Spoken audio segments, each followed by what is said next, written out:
happen inside of Picado. Unless either one of the teams chooses to exit and uses a emergency pickup, that will be a different story. But it does feel like Cerberus Esports, they are interested to settle the score. Yeah, so there's still 3 teams that are outside of the next save zone here. You got one call still on the northern side, close to water treatment. You got QConfirm just down southeast of them, very close by, so perhaps could be a gatekeeper as well if one call decided to move down south directly. We got T5 as well, starting to make them move towards Picado. That's going to keep put them. Actually, they're going to be moving like more or less the same kind of path they did in last game, where they're going to be cutting through Monte Nuevo. Though this time around, very much less resistance to have to deal with here. Made in Thailand, in the meantime, sensing, rather seeing the Expendables Duck Juice actually coming down here. Oh boy, that's going to be easy pickings for them. Ooh, okay. We have the term spray and pray, but this is glide and pray, ladies and gentlemen. And so far so good. His prayers are being answered, but okay, I spoke too soon. Sorry. Yeah, the spread coming through. Savior will take him down. So Duck Juice is out. It's GX. It's it's GX. But then it's the Expendables Duck Juice who's just got caught out there, I think. Yeah, it is. So, very unfortunate for him there. But nevertheless, the fight still continues on. Oh, eArena getting a nil pickup there on the Agent Boss as Arkangel Predator tried to run right in between them all along the road. And looks like they will leave him to his devices. Agent Boss will get deleted there. Fortunately, the other 3 members of Arkangel Predator were able to slip by. Although, yeah, it doesn't look like they took much damage either. So, a bit lucky for them, a little bit unlucky for Agent Boss though. Yeah, it kind of reminds me of the Red Sea traveling across, and they managed to they got caught out in a similar situation. But QConfirm right now wants to confirm this kill, but not able to land a single shot. At the same time, they are taking out the blue, though it is phase 1 and the damage is not that significant. But then again, it's all about rotating into the circle after that, and as the circle shifts away, then teams will get closer to each other, making teams on the outside coming into the circle a little bit more difficult. Yeah, one call might be under siege from QConfirm though, who will also decide to stay out in the blue zone. Leon's Pet Dread, Opon's now moving quickly onto Trix's position, and Seymour can only just run away right now. He's not in position to try to save his teammate there, I think. Attack all around. Jankuov as well as Otis Grid has started to make some moves. It doesn't look like they're going to be getting out of the building that they're holed up in yet, although they managed to force Haisaki out of his own position there, so it looks like they traded buildings practically, but no knockdowns happening on that side. In the meantime, I think like what Trick has just been spotted already by QConfirm, who are already surrounding him on all sides there. Jexy is going to try to come in there to try to rescue him, hopefully. But there you can see they're so far out inside the blue zone right now. So again, this is not going to be a fight that one call necessarily wants to take. Well, I'll be interested to see what's happening to Trick right now, because he seems to be fighting against the other opponent, and got a his knockdown. teammates actually coming in, and here we have it. We have visual. Leon tries to take on Trick, but Trick is so far so good. But yeah, there you go.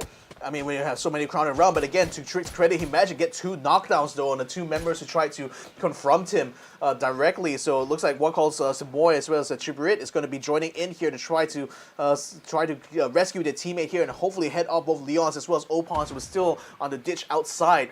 So that shack there, that's where Trick was trying to head off like this assault from QConfirm. Seemed to have managed to get a knockdown, so he seems to be okay for now, even though he's bleeding out quite rapidly. Leon ZQ is making it hard for one call to actually reach his teammate there, and in fact putting some fire onto Jexy, who is set up on the high ground there.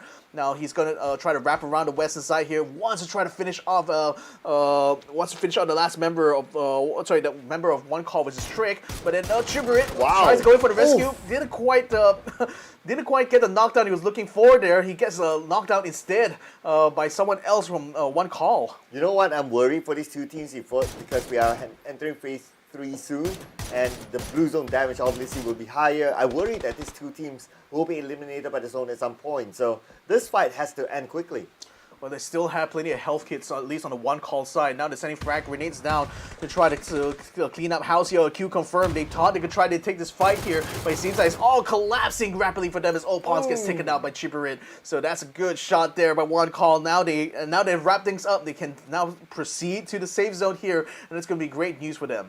Yeah, and QConfirm, they were the ones who rushed in onto one call, but they lost the fight, so it wasn't worth it for them. And now coming back to Picado, these 2 teams still locked in despite the blue already on top of them, guys.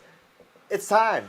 It's time. You got to finish off this fight here. The problem is that neither side is able to peel off of this effectively without taking casualties, and that's pretty much the reason why AAA can't really back themselves out of this fight rapidly from Cerberus. They've already taken control of some buildings here, and that's now forced AAA to try to move in on their position. Daytrade, in the meantime, is still in an engagement right now with New Generation Esports.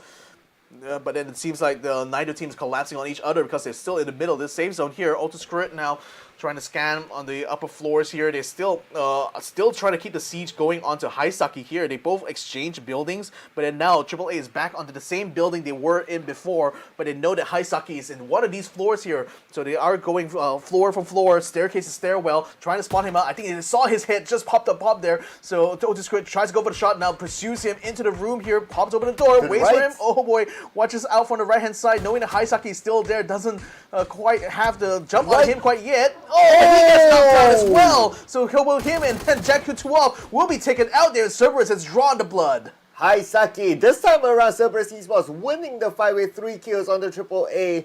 And looks like a little bit of a curse continuing here on from yesterday. The moment you got a chicken dinner in the next round, it will be a tough round for most of the teams like what we saw yesterday. And looks like AAA, they are currently suffering the fight against Cerberus Esports, and now the fact that the circle shifts away, it's not helping either side. No, it's still going to be a lot of ground for them to cover between Picado as well as the safe zone. They still haven't taken out J-Dai yet, so there's still potential for AAA to try to salvage some kill points from this. But then again, they're still out of the blue zone, and we're already entering phase 3, so at this point, it's going to be a lot more painful to stay out in the blue here. Nevertheless, for PLM, they are still in the middle of this next circle here. They don't really have to move out of the way quite yet. In fact, like, they do have a bit of high ground they can use here.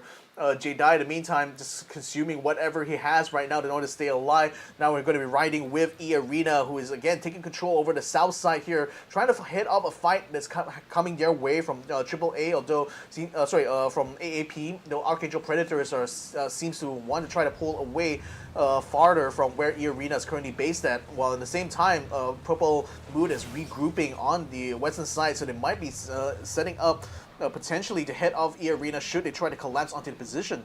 It's okay, fans of AAA. I mean, J-Dai, he has the power to force. He should be able to get out there, hopefully, with a good amount of recovery items. Or maybe he has an emergency pickup.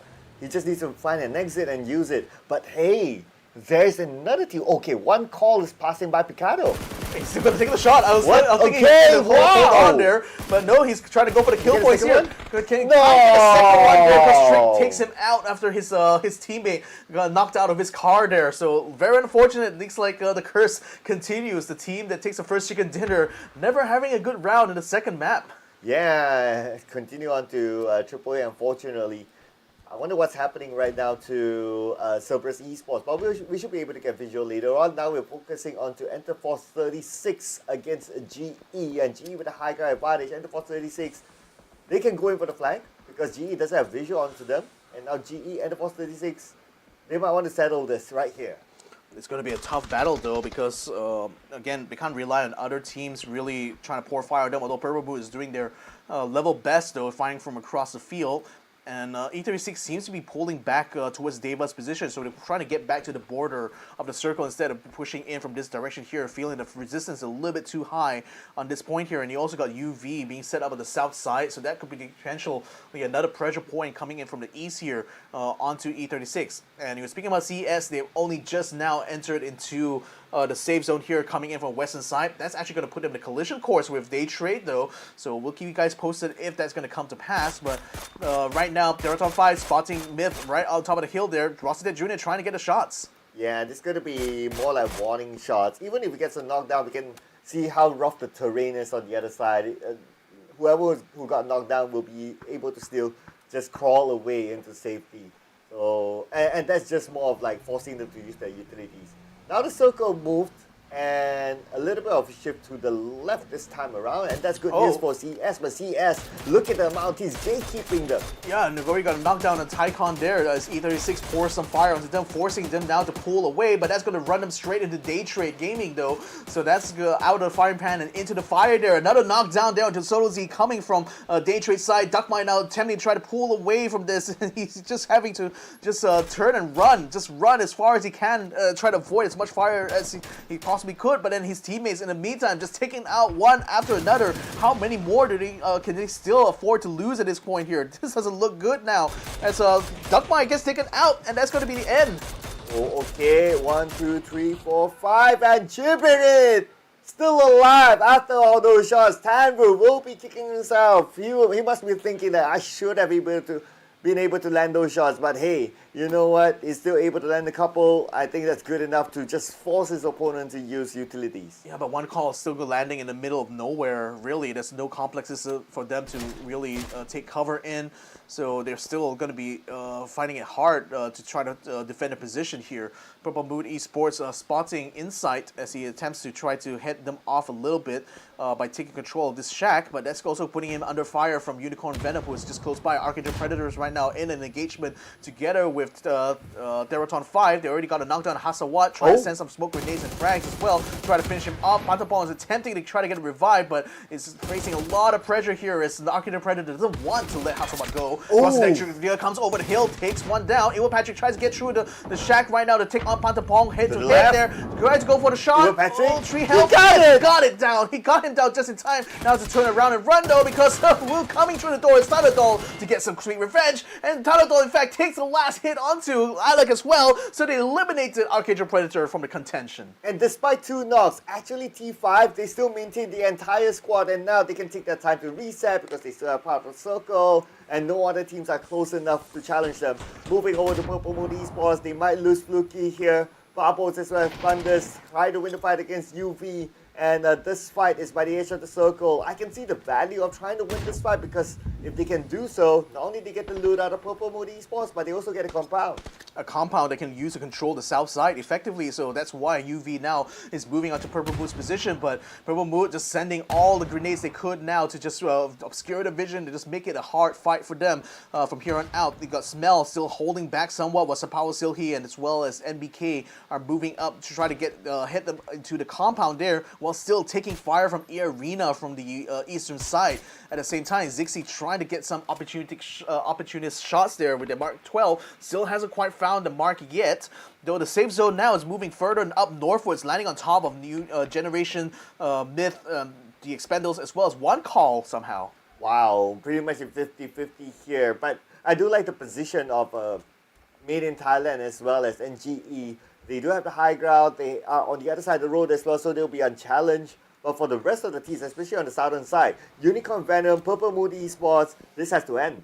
Yeah, that's the thing. Now Thunders is trying to pull away from this fight here. We're also seeing Gex, just digging into this top side of this village on top of the hill here. That's putting them very much in control over this western side of the circle. Now Unicorn Venom continuing to pour some fire. I think they managed to get a knockdown to the Thunders there, thanks to a frag grenade coming from Chibberate as well. Chibberate also just finishing off Thunders at the same time, so one call also getting in on the action. Looks like Purple Moon would get taken out in 12th place out of all of that pressure. Well, one call now with 7 kills onto their name, and one call with 7 kills. They are now in the top 5, but this round is not over yet. It's Made in Thailand. Notices the rotation of Daytrade Gaming, tapping onto the other side. Belmont knocked down, beautifully sprayed, or beautifully tapped by Duckmans. And at the same time, the T5 tried to move in from the east side, got caught up with NGE, but NGE having the high ground eliminates them as well in 11th place. So now 10 teams still remain. Looks like Genius Esports also being collapsed upon by E36, and it looks like E36 not doing too well either in that regard. They already lost 2. Now Starlo is the last one standing, not for long though, as Glorious takes him out. So that's E36 out in 10th place. Okay, those are the first 4 kills of GE, but they're not done yet. They have GEX next, just right beside them. But both teams in the same situation whereby they're on the outside circle and the blue is closing in onto them. But if they want to get into the circle, there will be Daytrade Gaming as well as one call waiting next. Yeah, Belmov is still down though and still bleeding out, so they still need to try to get a revive on him. eArena in the meantime gave both the Expendables and one call a slip, and they're trying to move closer and closer to Myth's position. Now going to be cut off before they can get across the road. UV in the meantime pouring some fire onto Genius Esports, sending all the frag grenades they could, and will eliminate Genius Esports in 9th place there, so that's going to be great for them. But now they have to turn around and face Indonesians, who are the only gatekeepers from them getting into this next safe zone. Well, one call, they are on the roll now, having the most kills in a single round so far, while still maintaining all their teammates. They'll be looking to fight against UV and try to take this 4 points out of them. Yeah, this is not looking good though, because Simoy and Trick has already been knocked down, so Jaxi and Chibri is trying to hold off this pressure coming from UV. Only got a knockdown on one member, which is going to be Sylphie, trying to get a second one there on NBK. Chibri, when he sends a frag grenade as well as a stun down his way. Sapao now finishing off Trick there, is going to try to flank them on the right-hand side. May actually spot Chibri, who is right behind that tree over there, but Sapao has his eyes set on that shack over there, thinking that one call might be using that as a base, but then now the Blues are collapsing onto them here. This is putting too much pressure on the UV. Oh, unfortunately, Sapao gets caught out, and that's going to be Unicorn Venom out in 8th place. Oh, we're not done yet with those fights. We have Daytrade Gaming trying to get into the circle, but Belmov needs to win this fight against Upchen. Upchen on the second floor. Upchen sees him first, and the counter fight comes in from Belmov. Beautifully shot from the ground floor, taking out Upchen, and GEX is out. Yeah, but then eArena, hearing all those commotion, and now moving on to Daytrade's position, and they're in prime position to actually head them off, unless Bane in Thailand forces them to turn around there, because they are shooting at them from on top of the hill, and that's forcing eArena now to reconsider their options here, because while they thought they had the advantage against Daytrade,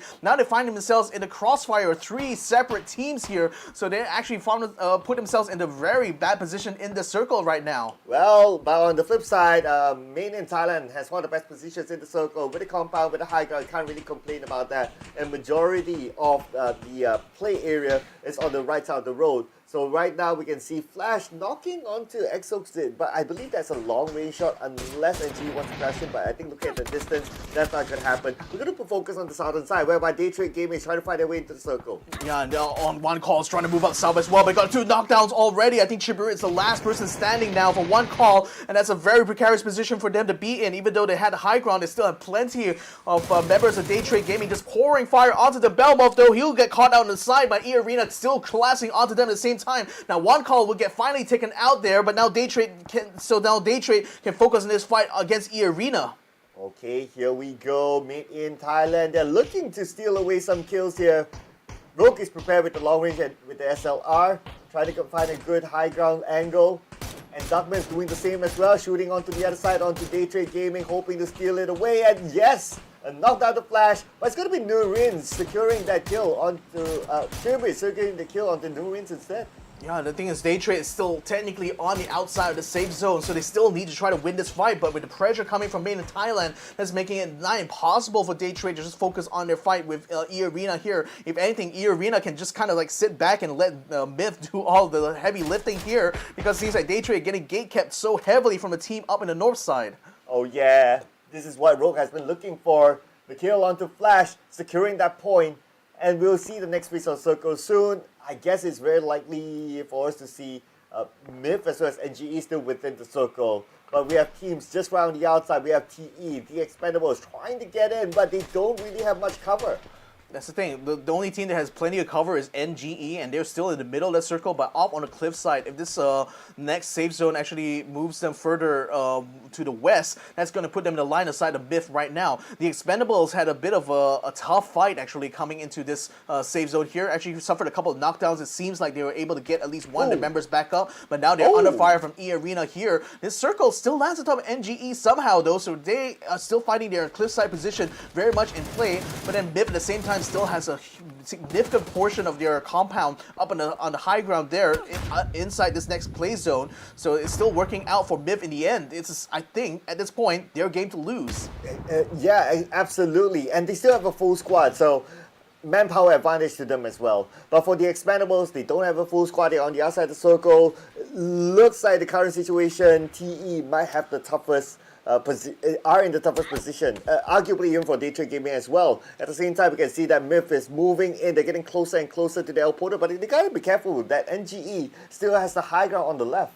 Sort of, but then they already picked up whatever was inside the care package to drop down on the road there. That's why Jacob and Rogue Nan decided to move down there in order to secure that loot, as well as to try to gain control over the rest of the circle here, because Myth so far has control over the north side. Now they're under fire for NG here. Rogue has just been knocked down though. Jacob also in trouble. He's been taken out. Myth, oh my goodness, that might have been just a fumble there, because they didn't really need to do that movement there, but nevertheless still did it anyway. And now NGE is able to reap all the rewards. Well, it feels like Myth. They kind of forgot about NGE that was on the other side. So NGE took advantage of that and got a couple of kills there. But now that information is relayed back to the rest of the members of Myth, and they're starting to put focus on the NGE instead.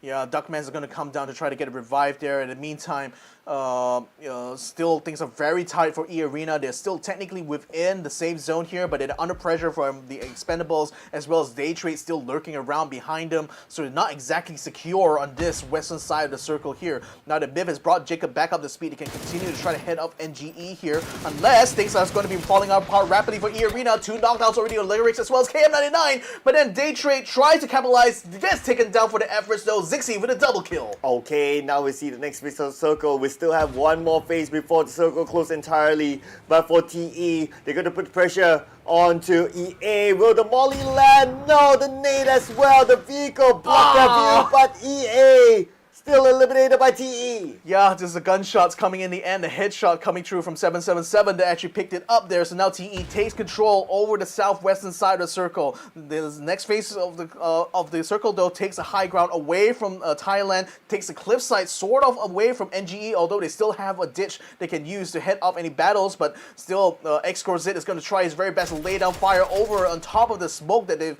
already put down there to try to block both Jacob as well as Duckmans. So Myth at the moment still has relative control over the situation here, but that is going to quickly shrink down once the blue zone closes in onto Xset's position. I'm really liking how Xsset is just shifting positions, trying to find a different angle. This will make his position unknown to the enemy. But at the same time, he's on the outside of the circle. So, but I believe that he will have access to get into the circle because he has 2 of his other teammates within it. In fact, in the middle of the circle, as long as they can defend that area. Yeah, I didn't see how many grenades he had, but the problem was that NG's position was way too far for him to throw frag grenades down, and that would be crucial because at least he could have provided some sort of flanking position for Myth in that fight against NGE. But then now Duckmans and Jacob are finding themselves a bit pincered here because now that TE is already taken control over the western side, they can continue to try to aim in and then actually find Xsset as he attempts to come down from the hill. So that's already making it much harder now for Main in Thailand. Okay, here we go. 40 more seconds before the zone closes entirely, and we will see the final phase of this round. Right now, we can see there are a few members of TBC on the outside, but Tanvu with the long range of the Exclusive and Myth eliminated. Not yet. There's still 2 more. Yeah, okay. All right, calm down, calm down, my man. So they're still in the fight somewhat. Dogman still just been picked up by a frag grenade coming in from Bob. So now NGE is starting to collapse. Not say collapse, but Myth is actually collapsing right now because Jacob is the last man standing and he doesn't have any backup. And surrounded from all sides here from both the Expendables as well as New Generation Esports. I think it's going to be a fight between these 2 full stack squads. All right, so right now Myth kind of sandwiched between 2 teams. So it's, they're in the position, but Van shot down by Dalway from the other side of the road. Yeah, as he is trying to get a flag onto Myth, he's going to get cut down instead. And TE still has control over the other side of the road. And NG is not able to move down from the position even to try to support him because that will put him in the line of fire of Jacob from Myth. So right now, NGE is down 2 people. TE still has 3 people up, and they could easily try to keep control over the south side. But then now we're moving into the final phase, people. 2 minutes until this blue zone will collapse around everyone. Ooh, and right now NGE as well as Myth, they are kind of distracted with each other. This could be an opportunity for TE to get across. And now Duckmans together with Jacob, we can see that they're putting focus onto the high ground because NGE is closer to them. But TE, this is their opportunity. They're starting to create a smoke bridge. Delvin just keeping eye on the two teams and giving the signal to his team, and now they're starting to move on to the other side. Yeah, they already spended a lot of their smoke grenades now to try to get across the road, but they want to try to assault onto Mist's position here because both Duckman and Jacob are still too juicy of a target right now. But even inside that ditch, they can still potentially pour fire onto anyone who try to get across. Delvin almost catches a stray there while he tries to send a frag grenade down towards NGE's side. Myth is still being a factor right now, even though they're trying to dig down and stay close to this ditch here to avoid any damage coming from TE. In fact, just hoping that TE will take the fight against NGE because it will be a perfect opportunity for Duckman to push up shot, and yes, he does get a knockdown to Delwyn there, 777 as well, facing some fire as attempts to finish him off. Two there, he takes out Fob as well. Oh, beautifully sprayed by Darkman's coming out of the ditch, and that's between Myth as well as NGE for the second chicken dinner for today. Right now it's going to be That Blue against two, unless That Blue can pick up his teammate, but That Blue seems to be focused on trying to finish this up. Yeah, Fob is still trying to crawl towards Miz's side, trying to spot their positions there to inform Dat Blue where exactly he is, but unfortunately Duckman spots him, takes him out with a headshot there, so now Dat Blue is going to be completely alone in his 1v2. Mip still having this little ditch here, this little foxhole practically that can fight against Dat Blue with. Dat Blue has to come over the crest, and that's going to expose his head, his top completely to both Duckman's as well as Jacob, so quite a standoff going on here. The Blue Zone now here we go! And a one shot from Duckman's. We'll take it here from Made in Thailand, the second chicken dinner in this competition. Wow, okay, they're setting the record now for the only team with two chicken dinners so far made in Thailand. Yesterday they got one, and now today they got a second one, and looks like a Miramar is theirs. Wow, I mean, first I thought that with both like Duckman and Jacob, with Jacob getting knocked down when he tried to flank around NGE there was probably going to be the end of Myth, but they still pulled through. They still survived that final circle there, and really was just staying as quiet as possible inside the ditch, just allowing NGE as well as the Expendables to take the fight against each other and just capitalize on the movement that the Expendables did. I'm not really sure why they decided to move up to that road, even though they knew that Myth was in that location. But then again, you know, perhaps they felt the temptation was too great for them to take the fight to NGE that they just completely forgot to watch their flank. Yeah, I guess that as well, because yeah, they saw an opportunity to get those kills. And second, I would say that it's because like the road is not somewhere that you want to stay at. It's like you just want to like from one side of the area to the other side, you just want to skip the road, so that's why they kind of try to rush in across. Thinking that Myth, as well as the other team that they were kind of busy with, was fighting with each other, so there was opportunity for the Expendables to just get across at a time, which I think the timing-wise, it's okay, but it's just that it's the game sense of the other two teams to refocus back onto the Expendables, stopping them from getting across. Yeah, the thing was that like that movement that the Expendables tried to do put them pretty much in the line of fire of Myth. Like that little ditch was the only thing that was keeping Myth out of fire from both NGE as well as TE at the same time. But it's just TE trying to move up over the crest that allowed Myth to get the shot onto them. So I think. I think like the team itself in post-analysis would be certainly kicking themselves from deciding to make that move when they should have done is just kind of like hold position and wait for NG to come towards them instead. Yeah, if only they could replay this. But sometimes the spur of the moment, right? Like you have a small amount of time to make that decision. So the decision was either or sometimes. Sometimes it's quite subjective on what it's supposed to, the outcome could have been. But that's the best decision that they made at the point. But this is one of the good decisions that they made. They lobbed the nade, they lobbed a molly just to keep their opponents in check at wherever they were, and they came in from the flank and just finished them off. So that was like at least 3 points in the bag. And looking at that as well, that might also explain why the Expendables had such a hard time against Myth, because probably they spent a lot of the utilities taking the fight against eArena there, so they probably didn't have any more frags or much less smokes actually to try to use to head off Myth there. Because I think like even just a frag grenade into the position where Jacob and Duckmans was kept up in could have easily eliminated Myth at that point. And or maybe they didn't have the information. They didn't know that someone was there. So they thought that, okay, it's clear that's how we could go, but hey, Surprise! Happy birthday! Happy birthday. Don't you all hate like a birthday surprise like that, you know? But then again, that was the end of Miramar second round there. The battle between CS and Attack All Around, that's 1-1 right now, I think. Yeah. It's 2-1 if you consider yesterday as well. Oh, you consider That's yes. 2-1 Yeah, true. 2-1 to AAA. But I think looking at how it is today, this will continue again tomorrow. For sure. Yeah. Again, like if like AAA continues to favor Picado, I think, and Cerberus as well, then we're going to be seeing hot drops over there every single time. Nevertheless, now it's going to be time for us to see the full scores after our second match of day number 2. Let's see who's taken the most points here. Of course, May and Thailand having 10 placement points. Although interestingly, Expendables actually had more kill points, but just behind simply because they missed out on that chicken dinner. Yeah, okay, so it's 9 kill points. Again, the Expendables, from the stats, we can see that they are a little bit more focused on kill points, which is nothing wrong with that, but with the 5 placement points that they got in this round, they would have broken the double-digit mark for their placement points finally after a while. But on the other end, QConfirm, again, another underwhelming round for them. I know, for them, especially given that they were in that final fight in the previous Miramar round, I'm surprised to see that they got bowed out so early here.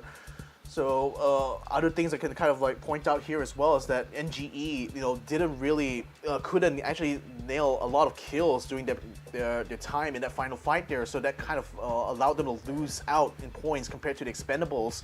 So that's going to be third place with them. Daytrade Gaming as well. To be fair, they were eliminated quite early on to the final phase there, but then they still managed to net 7 kills, which keeps them ahead of one call here. So it still goes to show that I think like whichever way you prioritize it, points are points, whether it's going to be kill points or placement points here, and especially if you're in that final fight, you want to be able to grab the most points you can. But given how chaotic those 3-way, 4-way fights we sometimes see in this final phase here, it's more, I think, more about which teams can capitalize on other knockdowns performed by other teams. Okay, the fact that T5 only got 3 points in the previous round, so it should be an opportunity for some teams to try to catch up. But because other teams, they cancel out each other, they still have a 20-point gap. So 20-point gap is pretty much 1 round-ish. So they can still afford to drop another round and still can be at number 1. Yeah, but I'm just really like shocked to see how far down Purple Mood Esports has dropped. I mean, started the day in the 2nd place, is now all the way down in 8 because everyone else is caught up to them. But then again, the points were just like you said, like within 5 points, from 2nd place onwards. So it really just an outperformance here from the Expendables, from Main and Thailand here has upgraded them up to the top 3 here. Whereas Purple Mood, conversely, even though they did make some progress, it's not enough progress compared to everyone else. So given how competitive this field is, just making just the additional like 5 or so points that I think Purple Mood has managed to earn over the last 2 maps, not enough to keep them in the top 3. Yeah, and they're heavily focused on getting the kill points. If we look at this, only 12 placement points, and if we kind of think about it, in page number 1, only 1 call is below them in terms of placement points. So they are still bringing that sort of meta, however they play the game from the last chance qualifiers to the grand finals, whereby kill points are being prioritized. But if you want to be in the top 8, I think that will be okay. But because we're at the stage where teams want to go for the championship, so relying only on kill points wouldn't be enough. So Purple Moon Esports still needs to change something. And now we got like 18 more games to go. There's still ample time for them to change however their strategy was before and try to adapt to get more placement points instead moving forward. Whereas on the other end, on page number 2, surprisingly, QConfirm, who did really, really well during the group stages, now at number 14. And if we put aside the ranking, the total points collected, them versus, say, the 2nd place, the Expendables, is now doubled. Yeah, so let's also have a look right now who is in the lead when it comes to kills. Hopefully it's going to be the one for today itself. So yep, Tan Vu actually moves up to first overall there with the 5 kills in hand, and Myth Oh, sorry, this is a Teal Leaders 4 match number 2 itself alone. So Tan Fu was the outstanding performer out from Expendables there, and no doubt because of the amount of engagements that they took, getting into the final phase there, it seems like Tan Fu was the one who earned most of that glory. Yeah, and we did talk about Belwa getting the most efficient award previously, but this time around it's a little bit different. He's dealing more damage versus the amount of kills, even if compared to his other peers as well. Like, he has the highest damage count, but the amount of kills that he managed to get is pretty much the same like most of these players that we can see on screen now. So Belmont still does show that not only he's able to secure the kills, but he's also able to dish out the damage, allowing his other teammates to get the kills instead. At the end of the day, it's all about the team securing the kills and getting those points on the board. Yeah, those 4 kills that Duckman managed to do, those were the 4 kills that allowed Myth to take the chicken dinner, if you think about it, really. Because, again, they found themselves in a really bad position when they tried to go for the flanking maneuver against NGE. Somehow, inside that ditch, they still managed to last it out throughout the whole end of the phase there, and they managed to reap all the rewards. So, Myth right now, having 2 chickens dinners to the name, should be pretty secure now, but we're going to be taking a break before we see how the rest of the match is going to go on, because Tego is coming up next, but we need a little bit of rest now before we can get to that. It's going to be super exciting, isn't it? So, let's go ahead and take a break. We'll be right back after these messages. Welcome to the Update 23.2, where you can now revive your teammates, transport knocked out allies onto vehicles, and engage in a new social feature, the clan system. Let's dive right in. First on the menu is the brand new revival system.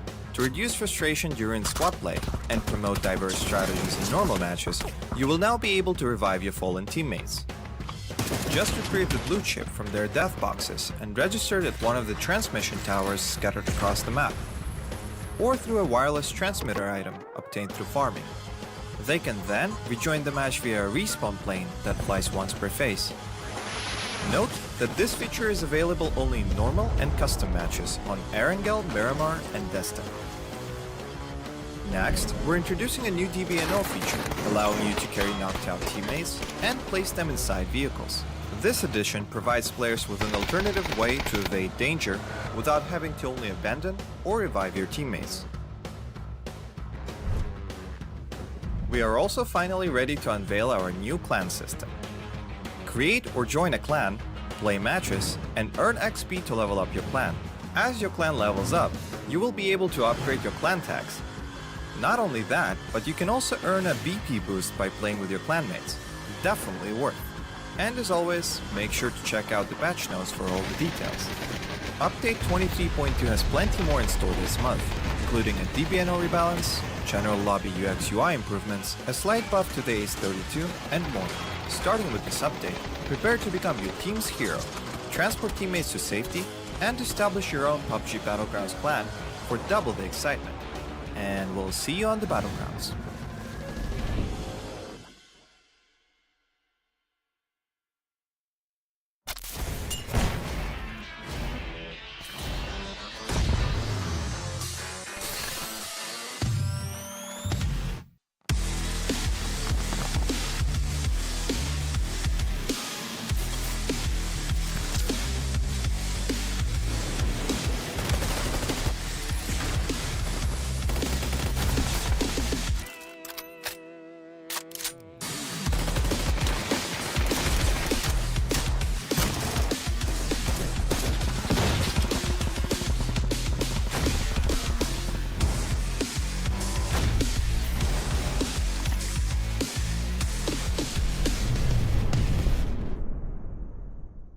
The latest game from Krafton and 5 Min Lab. Fast pace and full intense PvP action brawler game.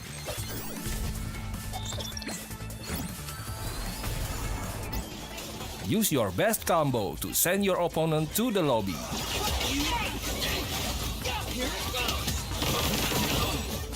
Select your legends and be the winner.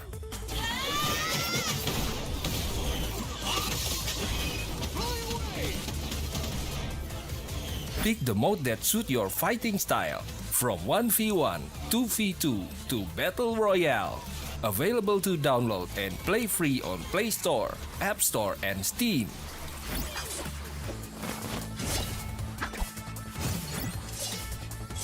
Let's be legends today!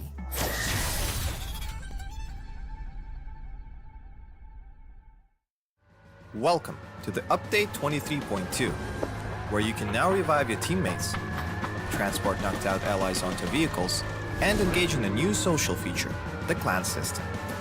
Let's dive right in. First on the menu is the brand new revival system. To reduce frustration during squad play and promote diverse strategies in normal matches, you will now be able to revive your fallen teammates. Just retrieve the blue chip from their death boxes and register it at one of the transmission towers scattered across the map, or through a wireless transmitter item obtained through farming. They can then rejoin the match via a respawn plane that flies once per phase. Note that this feature is available only in normal and custom matches on Arkangel, Miramar, and Destin. Next, we're introducing a new DBNO feature, allowing you to carry knocked out teammates and place them inside vehicles. This addition provides players with an alternative way to evade danger without having to only abandon or revive your teammates. We are also finally ready to unveil our new clan system.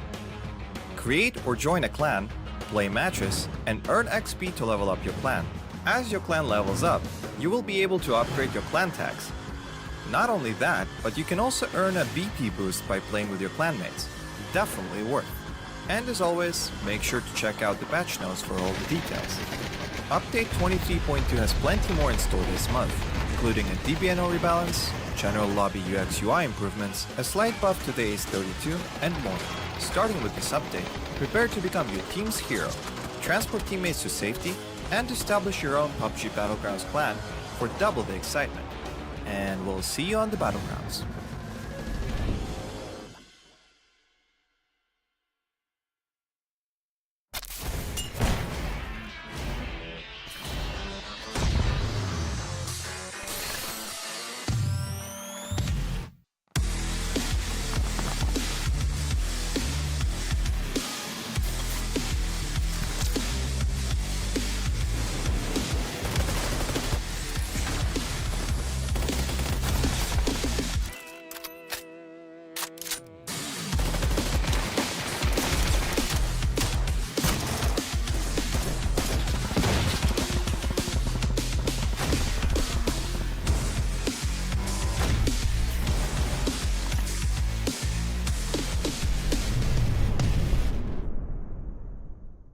The latest game from Krafton and 5 Min Lab. Fast pace and full intense PvP action brawler game.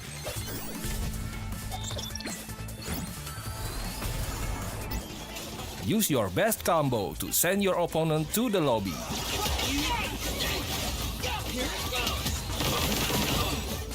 Select your legends and be the winner.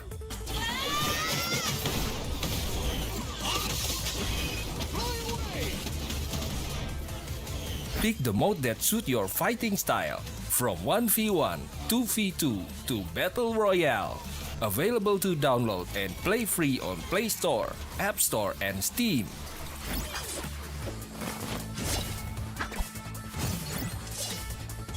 Let's be legends today!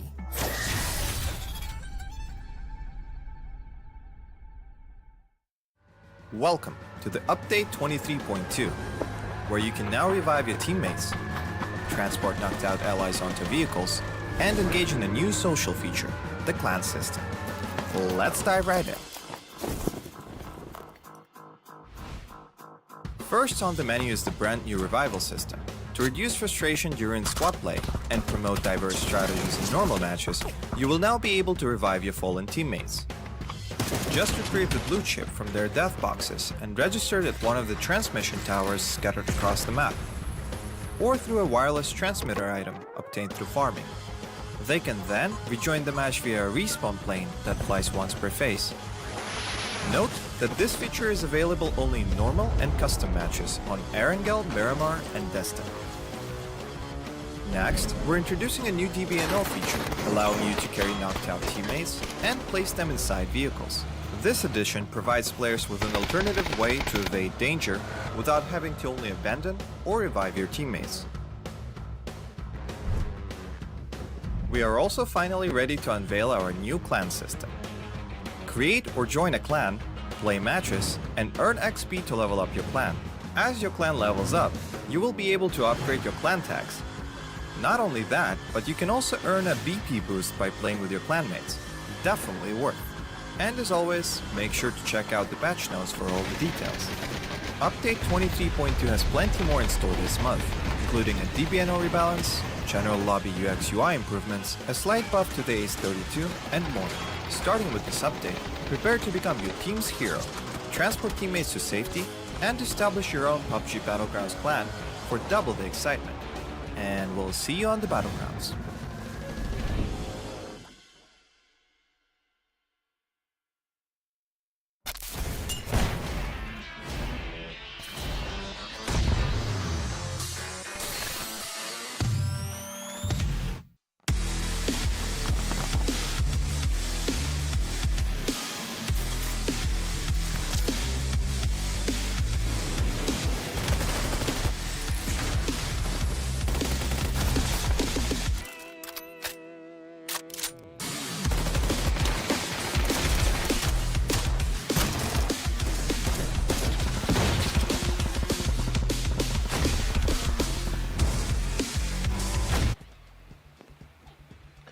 Welcome back, ladies and gentlemen. This is the PUBG Asia Super Cup. We've already just finished 2 matches for today now, so you know what that means. The third map, Tego, is in play once more, and I think it's going to be a bit of a toss-up for the top teams because so far, as we've seen in Miramar, the teams that are good in those rounds, they're not necessarily able to perform as well when it comes to Tego itself. In fact, I want to see out of the top 4 teams from yesterday itself, which was Theerathon FIVE, who got a chicken dinner. We also had Genius Esports getting 2nd place, and then we also have Global Esports Xsset in 3rd, and Arkangel Predator in 4th. So I think like this is going to be another like real test for the teams here, isn't it? Yeah, so far our trend inside of Tego is that it's always very 3 teams, 4 teams taking fights with each other very early on, and I think that's also because of the dimension of the map is smaller than the other maps, and it's still a try and error map for most of these teams because yeah, it's a new map at the end of the day, so you wouldn't know what the teams have up their sleeve. Yeah, I think it's just like compared to the other maps we played so far in this competition, this one probably has the least amount of information available to the teams here in terms of like what the likely kind of rotations and landing spots are going to be. And in fact, like some teams even had more success on Tego compared to other like maps in particular. Like one team that comes to mind is like QConfirm actually had 2 chicken dinners on Tego itself. So I want to see whether or not they'll be able to boost up their performance on this round, particularly because I think so far the last Miramar 2 rounds have not been great at all for QConfirm here. So I'm hoping that they will be able to pick up the pace somewhat coming into this 3rd map. So nevertheless, we're already starting our flight path now. It's going from east to west here, mostly north biased. It's also going to pass themselves above like the palace as well as Godok village, so that potentially could be another spot for these teams to contest over. Those teams at one call has decided to jump out quite early on though, whereas everyone else decided to jump off a little bit later on, more towards that middle side. We can already see E36, Global Genius Esports, as well as Myth deciding to Myth has actually gone down southwards, whereas like the other teams go on northwards here. So quite an even split here somewhat, although like vast majority of the teams deciding to go down south where most of the land is, it seems like. Yeah, keep your eye on to Wong Chen. So we got 2 teams inside there. I see GE. There's another team overlapping them, so we may see an early contest. So GE sharing the same compound with QConfirm, and like what you mentioned, the stats inside of Tego do favor QConfirm, but that was when they haven't had early fights. But now they're being challenged early by GE, and that was a beautiful shot, by the way. It was a beautiful shot. It's just unfortunate the grenade didn't actually land in the window. It just fell a little bit short, actually, and bounced off the wall. So no kill going to be confirmed on the QConfirm that point there. Nevertheless, still very much a hot drop going on for these guys. Hot drop as well somewhat for CES as Haisaki lands on top of where NGE is, although the rest of his team are mostly camped around the fishing Clinching camp area, so it seems like he's a little bit of an outlier in that regard. But nevertheless, for Generation Esports, they sense an opportunity to get some kill points early on here because this next safe zone lands right on top of them again. So it's just kind of like with Cerberus versus AAA. Now it's going to be Generation Esports versus QConfirm. Well, it's a little bit faster than that fight. So one knockdown onto one of the members of QConfirm, and this opportunity for GE to rush in. So far we can see that Cloris has a micro Uzi in hand. He's in one of the buildings where his opponent is at. Leon's waiting on the second floor with a Tommy gun. But then again, Leon's is nowhere close with his teammate. So if he gets knocked down, that's pretty much it. Yeah, I see Cloris as well as Utah trying to round around to try to catch Leon's. And, the blue zone grenade still within the zone there that Leon is currently camped at. He tried to get up the edge of the building there to avoid the flanking maneuver that GE was trying to do onto him. Now Cloris is going to try to come out the window. He's going to get popped a little bit, and he sees a gun. He sees a gun right through the window there, so he knows he's not very secure. Leon's though, he does have a grenade. He's going to try to toss it inside there. Will not catch him, unfortunately, as he moves out of the way just in time. But that angle was good. It's just that the movement coming in from the members of GE evaded that. But now another knockdown, a second knockdown to Zabloy, and Zest this time taking him down. This could be opportunity for GE because they are now really, really close by with the rest of QC. Yeah, that's the thing. Zabaloy is still down right now as GE already got their teammates back up now. So Clovis and Utah still using the blue zone grenades though, and that's actually catching Predator a little bit. He's going to be forced to take prone. While in the meantime, on the outside, Leon's Q got taken out by Cloris though with the mini Uzi. So now they really don't have a secure spot over in this building itself. In fact, GD Esports is going to be exfilling out to try to wrap around the side. Opons finds Zest. It's just around the corner there, and isn't going to be able to get a knockdown, but those warning shots are certainly enough to force him not to move up. Okay, so now it's confirmed that QConfirm only have 2 players left, at least active for now, but Cloris gunned out by Pat, and now Pat is still on the second floor, but Pat has been counterfired upon by Yuda and been finished off by him. So it's going to be 1 player left for the side of QC. Oh boy, not good at all for Opons. He's under fire from Surti from up top, and QConfirm gets eliminated. Surti is just pouring whatever lead he still have left. Whoa, that's kind of an anger there, but I guess like they really wanted to put the hurt onto QC in that fight. I mean, they do have the bragging rights, right? Considering that QConfirm has the best stats inside of Tego. So basically, they took down the best team inside of Tego very, very early on. It's clean. Generation Esports didn't lose anyone, and everyone got a single frag from that fight. So yeah, bragging rights for them. So I did mention that flight path split the island from the mainland. It seems like the circle is landed on the island itself. So the teams that went onto the island already are all set up. Everyone else is now going to have to crowd around, and if they don't find an E-pickup, we'll have to proceed on foot or by car over. Like this, to be fair, like 5 different bridges they could potentially try to use. But at least 2 of them are being held by some squads right now. GE in particular, they had control over Yeoncheon, but they weren't able to stop UV from being able to move up against them because they were still tied up and trying to regroup and resupply themselves after having won that fight against QConfirm. So UV is able to slip past the grass right now and is actually making their way up to the mountainside. Fluky happened to fly past by NGE, but he should be okay for now. Not spotted out by NGE, but NGE is moving towards where Purplewood Esports is at, but no, they're going to stop around another city just right beside them, so I guess it's going to be their next looting spot. Yeah, that's going to be Ghost Village they're currently in, and Purple Moon has actually found E36 as they got into this compound. 2 members are there, which is Starlord and Deva. Now they're moving rapidly onto Starlord's position, forcing him to pull back and send some grenades out to stop their advance. A blue zone grenade is going to be enough to stop them from coming up from southward, so Starlord may be safe, but Deva is now still stuck on the outside there, and Thunders and Fluky are already moving rapidly onto his position while they're still keeping Star-Lord pinned right now. Tanawa is going to flag around the side there, but a frag grenade will still finish on Star-Lord anyway. And Tanawa will secure that kill onto Star-Lord. But the fight's not over yet though. The rest of E36 is in the compound. Fluky being shot down. Deva being shot down as well. They're trading knocks back to back.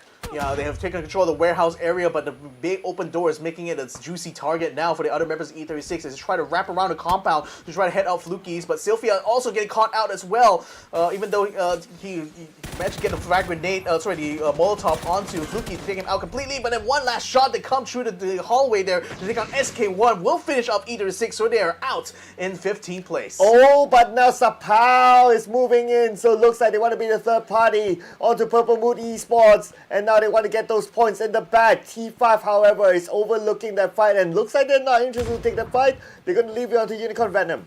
Yeah, they decided to try to move up closer to the center of this next circle here, and that will give T5 a perfect position and try to hold them off. Sapao, in the meantime, still under fire from PLM. He's down to 13 health, forcing himself now to get some heals up, while Tanawa tries to keep an eye on the flank there, but the rest of UV moving up as well to try to back up Sapao. So PLM still under pressure. T5 Hasawa is also moving down south as well to try to keep an eye out. Maybe they may try to be a third party in this fight here, but then it's still a long ways out before UV is going to be under pressure. More like fourth party if T5 chooses to go in, but now Thunders holding on to it, almost getting onto Sapao, and finally Sapao being taken out by Tanawa with the molly. Thunders being countered by a pawn, taken out by Hasawa from T5, up on the northern side. That's right, he is trying to be an interloper in this fight right now, so as I said, it's still a third-party strat that Theerathon FIVE is finding themselves into, and again, they have control over the northern side anyway, so they're just using this opportunity right now to put some suppression onto both these squads here. UV still under massive pressure here. I think Sapao has just been taken out, so Borbo is now coming around the corner with a shotgun, finds NDK, knocks him down with a headshot and finishes him off as well to get over his teammate Smell. Barbods getting two back-to-back. Purple Mood Esports defending their ground against UV, while being overlooked that by T5. Unicorn Venom now on the second floor. If they jump down, they'll be able to secure another kill, but it still does hit. Blue Zone Grenade comes in there. Still, he should be able to finish off Thunders, but then he's still not secure yet because two members of PLM are still out to hunt for his hit right now. Tanawa is up against the door here. He sees Sylphie up in the courtyard. Borbos does have a shotgun, but then it looks like he's going to give them the slip, though, coming around the other side there. So Sylphie still secure right now, but then unfortunately, Komomu is already taking control of the second floor here. Sylphie just has to hang on the rooftop side. Just wait for them to come up. You gotta be careful of the rooftop. Jump down. Big down, managed to get a knockdown, but not able to secure the kill. And it is still... Wait a second, it's Hatsawa taking one of the members of Purple Mood Esports. Oh my goodness, Wait, yeah, he did. Two teams back-to-back eliminated. The third-party strat worked out well here for T5. Now, Daytrade is also moving in towards T5's position, so they are using an E-pickup, really, to try to get themselves to the northern coast of this building here. But you also have CERBERUS Esports, no doubt having heard of gunfire, is also moving close to T5's position, too. So they're not exactly secure because they only have a tiny, tiny little compound to work out of. Belmov has already jumped out, Pritcheris as well, and they will be under fire from T5 here, so that's forcing them now to go further up north there to hopefully find that little compound just off of the road there. But T5, wow, really capitalized heavily out of that engagement between PLM as well as E36. Yeah, despite only one kill, but hey, they didn't lose anything, so it's a worthwhile attempt from them. And now we'll see the next phase of Circle. Phase 2 will show itself. It's very likely that, well, it's now 100% pretty much on the northern island, where it does pull down a little bit, and T5 is in the circle. Yeah, and still we were able to head off Daytrade, who decided to jump much further up north there. So they're still finding themselves on the border of the circle here. So is Myth as well, though they are in a little bit of a confrontation with One Call at the same time and around the army base area. Global Esports Xsset right now putting some fire into NGE, who is just only entered the Go Dot Village here. But it seems like Gex will be able to hold control over the main road just out of the western on the eastern side. But NGA will still have most of the village to use for themselves unless they encounter the two members of Cerberus who have already taken position on the western side of Godot, conversely. I just want to point out that we just entered phase 2 and we got 4 teams already eliminated. That's very fast. Yeah, this round is really, really fast. But that might also mean that the middle stages of this round might be a little bit slower because there are now lesser teams, lesser players, so that's kind of like a trade-off unless all teams just go amok right now, just like what EA might want to try to do against TE. They're mostly trying to regroup around the safe zone there. They got pushed out of their original position by AAA, who seemed to come around from the Palace side and actually took over the complex that EA is on right now. And they managed also, EA got in a confrontation with the Expendables. That was Delwyn and Tan Vu, who were trying to prevent them from overcoming the flank there, but seem to have failed in that regard. So now they're regrouping around the complex just to the south of this circle here, and that's allowing EA a bit of reprieve now to regroup for potentially what would be the next fight between themselves and the Expendables. Unless AAA decides to move up from Palace as well, that potentially could be something to distract the Expendables with. So EA might be using the opportunity now to actually get themselves closer to Godok Village. Oh, yes, this could be... it is a good opportunity to get inside of Godok City as well, since there are not many teams inside of it, and it's a big city, so there's a lot of room to play, a lot of houses that they can pick as their checkpoint. So far, we can see from our map is that there's only pretty much like one team, and other teams on the outside, so it's still pretty vacant inside Godok. Yeah, Myth and One Call has moved away from the army base, and Myth is now in a collision course with Daytrade here, and the AAA is still taking the fight. Now they're taking the fight directly to the Expendables as they move up from the north, and Arkangel Predator as well found EA, so they're keeping them tied up on the western side, so I think AAA will have an opportunity now to collapse onto the Expendables position. Okay, the Expendables so far in a good position. Just look at the spread. They're getting as much perimeter as possible within their area. They're in the circle as well. They have high ground, they have a compound, so they have good options. They even have time to send one player out to scout. But at the same time, looking at the elimination feed, none from Arkangel Predator being taken down by ZZ somewhere else. Yeah, they're just on the other side of this battle is going on between TE as well as AAA here. So that's EA right now inside trying to get his vehicle to link up together with KM as well as Lyrics, who are currently set up on the higher ground here. Now that they've got a knockdown on Nan, that's putting a bit more pressure onto Arkangel Predator here to try to solve this situation here, especially with the blue zone already engulfing Evil Patrick at the moment. So now they managed to get the revive back up on AAP. There's still Evil Patrick still on the outside pouring fire onto Zixie's position, forcing him now to dig in onto the grass here. This next circle though still close by to where EA is, so they can still potentially keep the fight going onto Arkangel Predator, and they win that. That should give them a clear path now to the next safe zone. Oh, the northern side will be really interesting. Daytrade Gaming, we got Myth there on the north side. One Call might be taking a different route, so they won't bump into each other, but the fight between Daytrade Gaming and Myth will happen. Yeah, that's the thing. Like, Daytrade is also trying to move down towards the next safe zone, but Myth is taking up a bit of a high ground here. Rogue Nan actually set up on the hill here and is trying to keep the pressure on the Puchias. But I don't know whether he'll be able to get up closer though. There's not a lot of cover around. There's only the vegetation to kind of cover their movements, but the rest of Daytrade is already going onto the main road here, picking up their vehicles and moving further down south to try to head off Made in Thailand. So Made in Thailand conversely taking the flank on the other side. They're trying to surround Daytrade. The only problem here I could foresee is that T5 is set up on the north side of the circle, exactly the border, the safe zone that both Myth and Daytrade needs to get to. So if anything, Myth is probably has to go a little bit more to the west here as they try to wrap around. eArena in the meantime under fire right now as they try to maneuver out of the way of the Expendables, but Expendables having control of the compound there can easily pour some fire into them. Yeah, taking a little bit of an elevation, sort of a checkpoint, and right in front of them are like multiple care packages, so it can be kind of used as a barricade as well if they choose to do so. But the Expendables will be looking at them from a flank angle. Same goes for 777.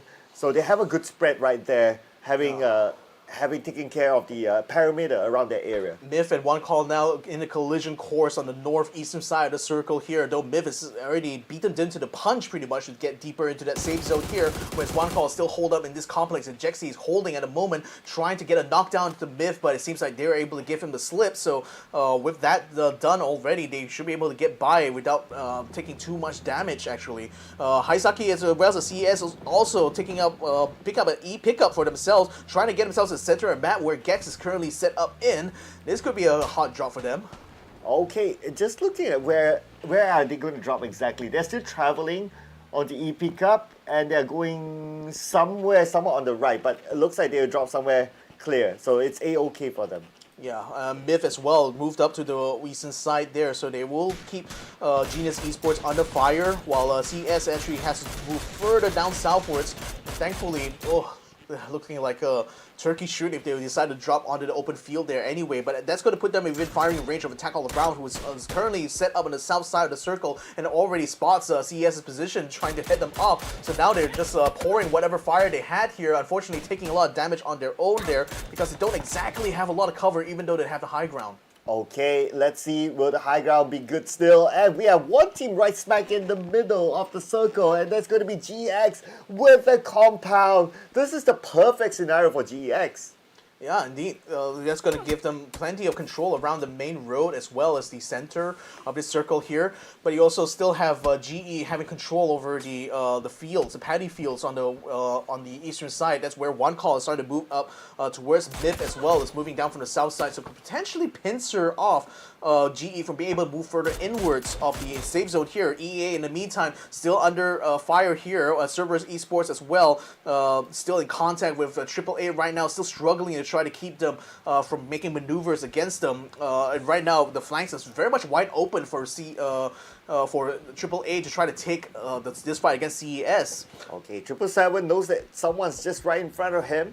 Still the outside circle is EA. 777 playing this very patiently, waiting for the right moment to move. Duck Hughes on the other side will be observing the movement from Daytrade Gaming. He sees them, but will he take the shot? But speaking about taking shots, looks like NGE is kind of busy taking shots with Arkangel Predator. Yeah, they're just collapsing onto their compound right now. The knockdown already on the Alec here, so things are not looking good for Arkangel Predators here, because 2 knockdowns already and an elimination done by FIVE there, as NGE continues to keep Arkangel Predators corralled. Daytrade as well caught around the outside at the same time, so the fights are still breaking out all over the circle here. But now with NGE's that blue under pressure here, trying to prevent Arkangel Predator from getting a flank around him, sets out a blue grenade.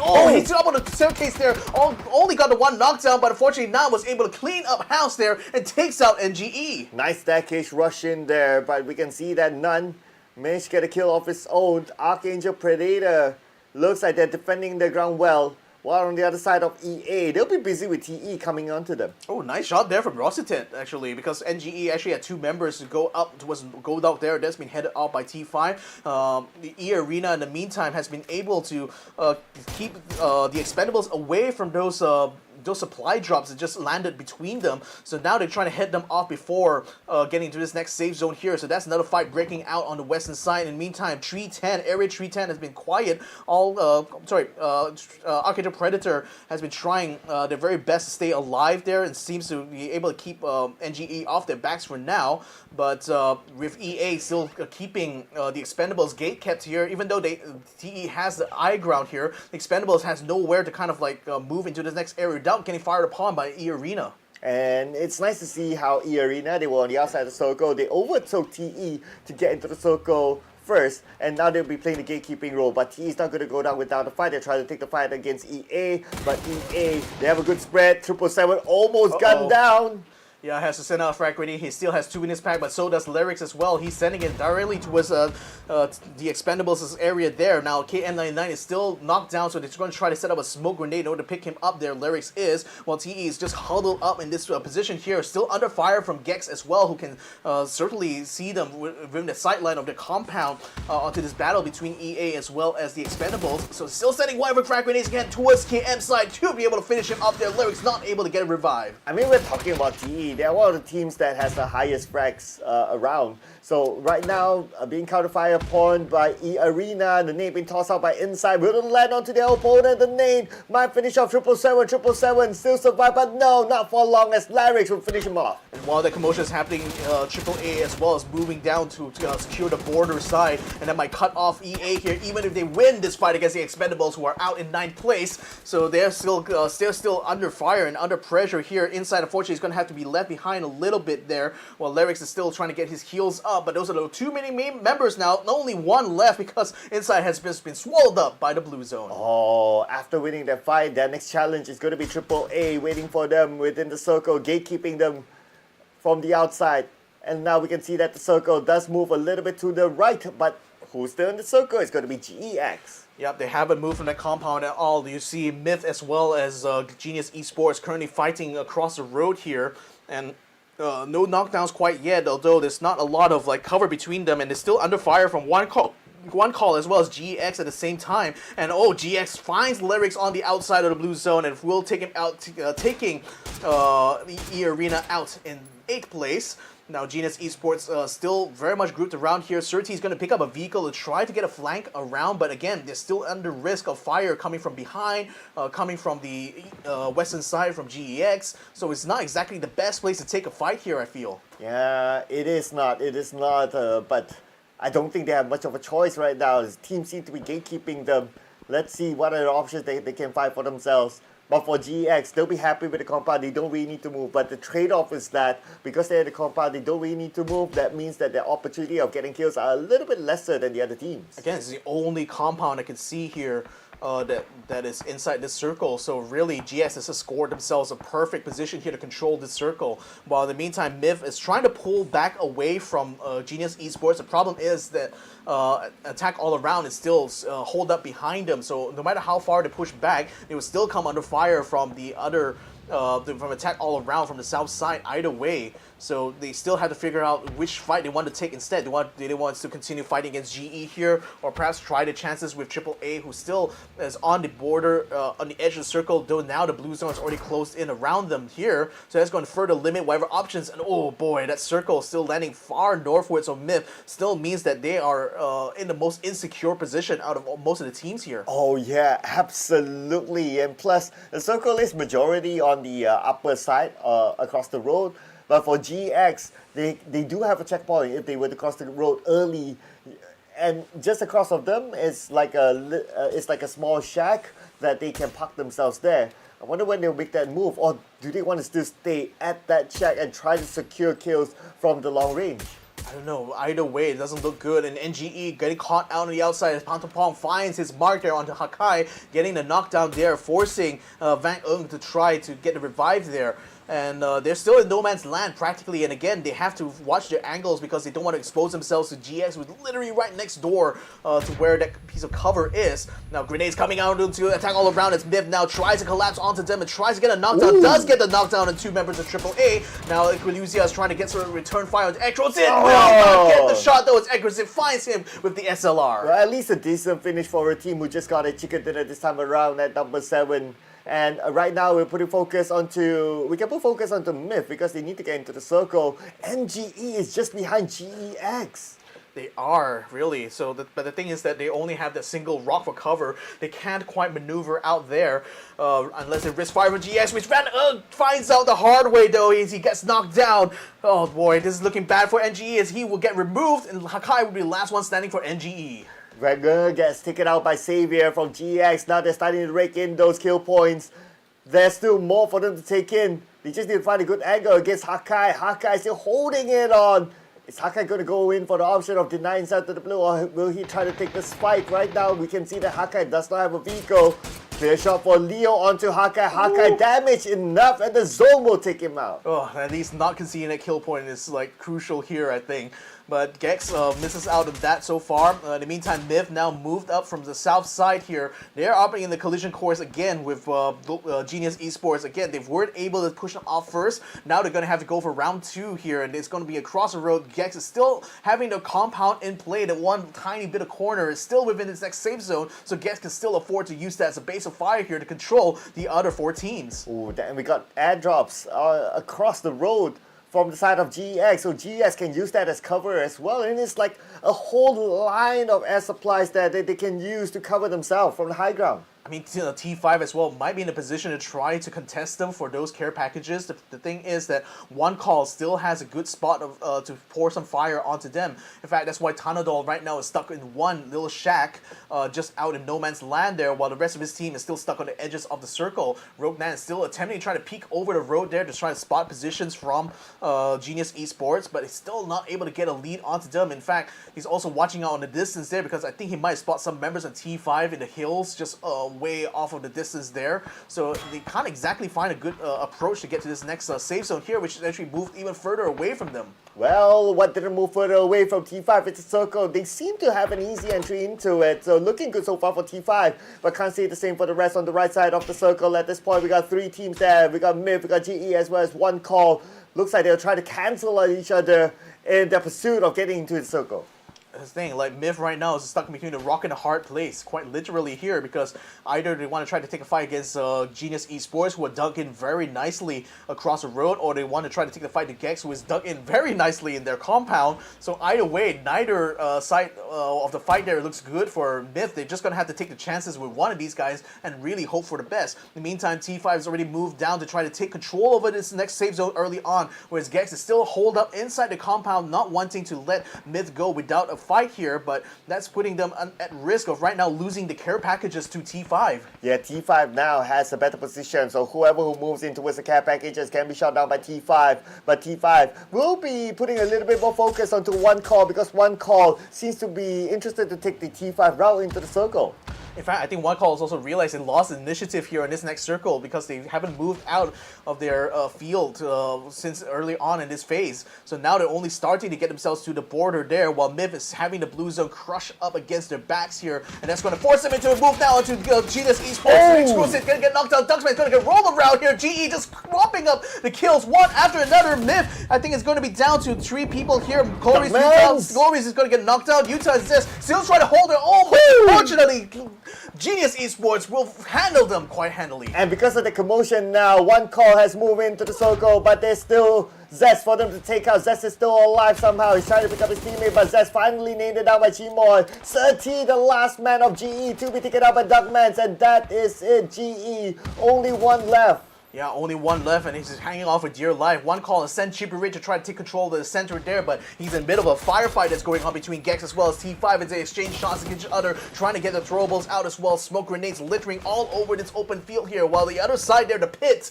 the GE is holed up in, is becoming a pit of death right now, with Leo taking the last shot there, GX getting the kill onto GE, eliminating them in 4th place. Now we got T5, one call, as well as GEX in the final few moments of this game as Yuri takes a shot onto the members of T5, but couldn't get a knockdown just yet. Oh, that was close there. The frag grenade almost landing onto Yuri's side. Now he's still keeping an eye on T5, while the whole time, one call as well, having mopped up the fight against GE and now having control somewhat over the west, the eastern side. Rossitet has just been knocked down by Leo though, so Gex is now looking to try to secure this position away from T5. They're also going to knock down a Pantapong here. Tanadol still trying to hold his own here within the cover of smoke. Yuri going with the spray, takes a lot of damage though, but still gets a knockdown into Hasawat. Oh, T5, now they're breaking apart. Looks like there's a last team member of T5, Tanadol, but he's on the outside of the circle, and with his teammates currently out, Tanadol doesn't have eyes of what's happening in front of him. Simoy still had a foldable shield in his pack, so he's now going to be using it here to head off Tanadol. But the whole time, GX is moving up on himself as they finish off Hatsawat. Now they're putting fire into one called Jexy is already knocked down. Trick is trying to recover the position, but unfortunately, Jexy has just been deleted by Leo, so now they're under further pressure here. Tanadol has been taken out by the blue zone, so now it's just one call versus GX. Well, GX has a full squad, so they have a good advantage of securing the chicken dinner. Yuri right now will be moving in and trying to find the final target. It's going to be Trick behind the stone. They know exactly where he is. They're coming in from multiple angles. They're going to finish this up. The Nathan toss-out will not connect. Upchen will shoot. Upchen almost getting it, and that's going to be winner chicken dinner for Global Esports Xsset. Woo! The team from Taiwan finally getting their day in the sun.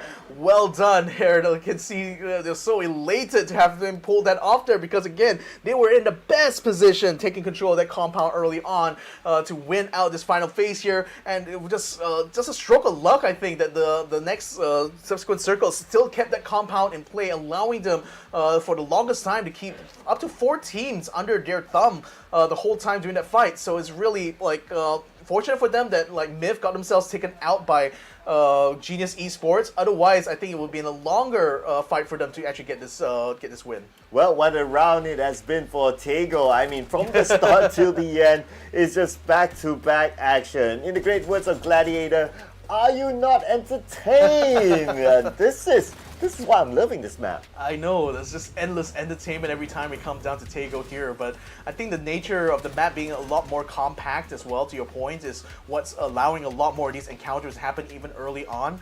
But then again, I think Purple Mood had like a tough time during this fight here because, you know, they were under a siege from two teams at once here. You got T5 up in the north side, constantly keeping both UV and PLM under pressure here. This was a good showing here for Borbot to just eliminate two off the bat. And still, he almost had to drop there. If only he got the shots on the Tan Watt there, which just got stolen away by T5. And this was another staircase top fight here. This time it was that Blue who was holding on for his team, which was New Generation Esports. And look at that, showing everything but a kitchen sink there to finish off KM99. And this, I think, was the beginning of the end here for eArena.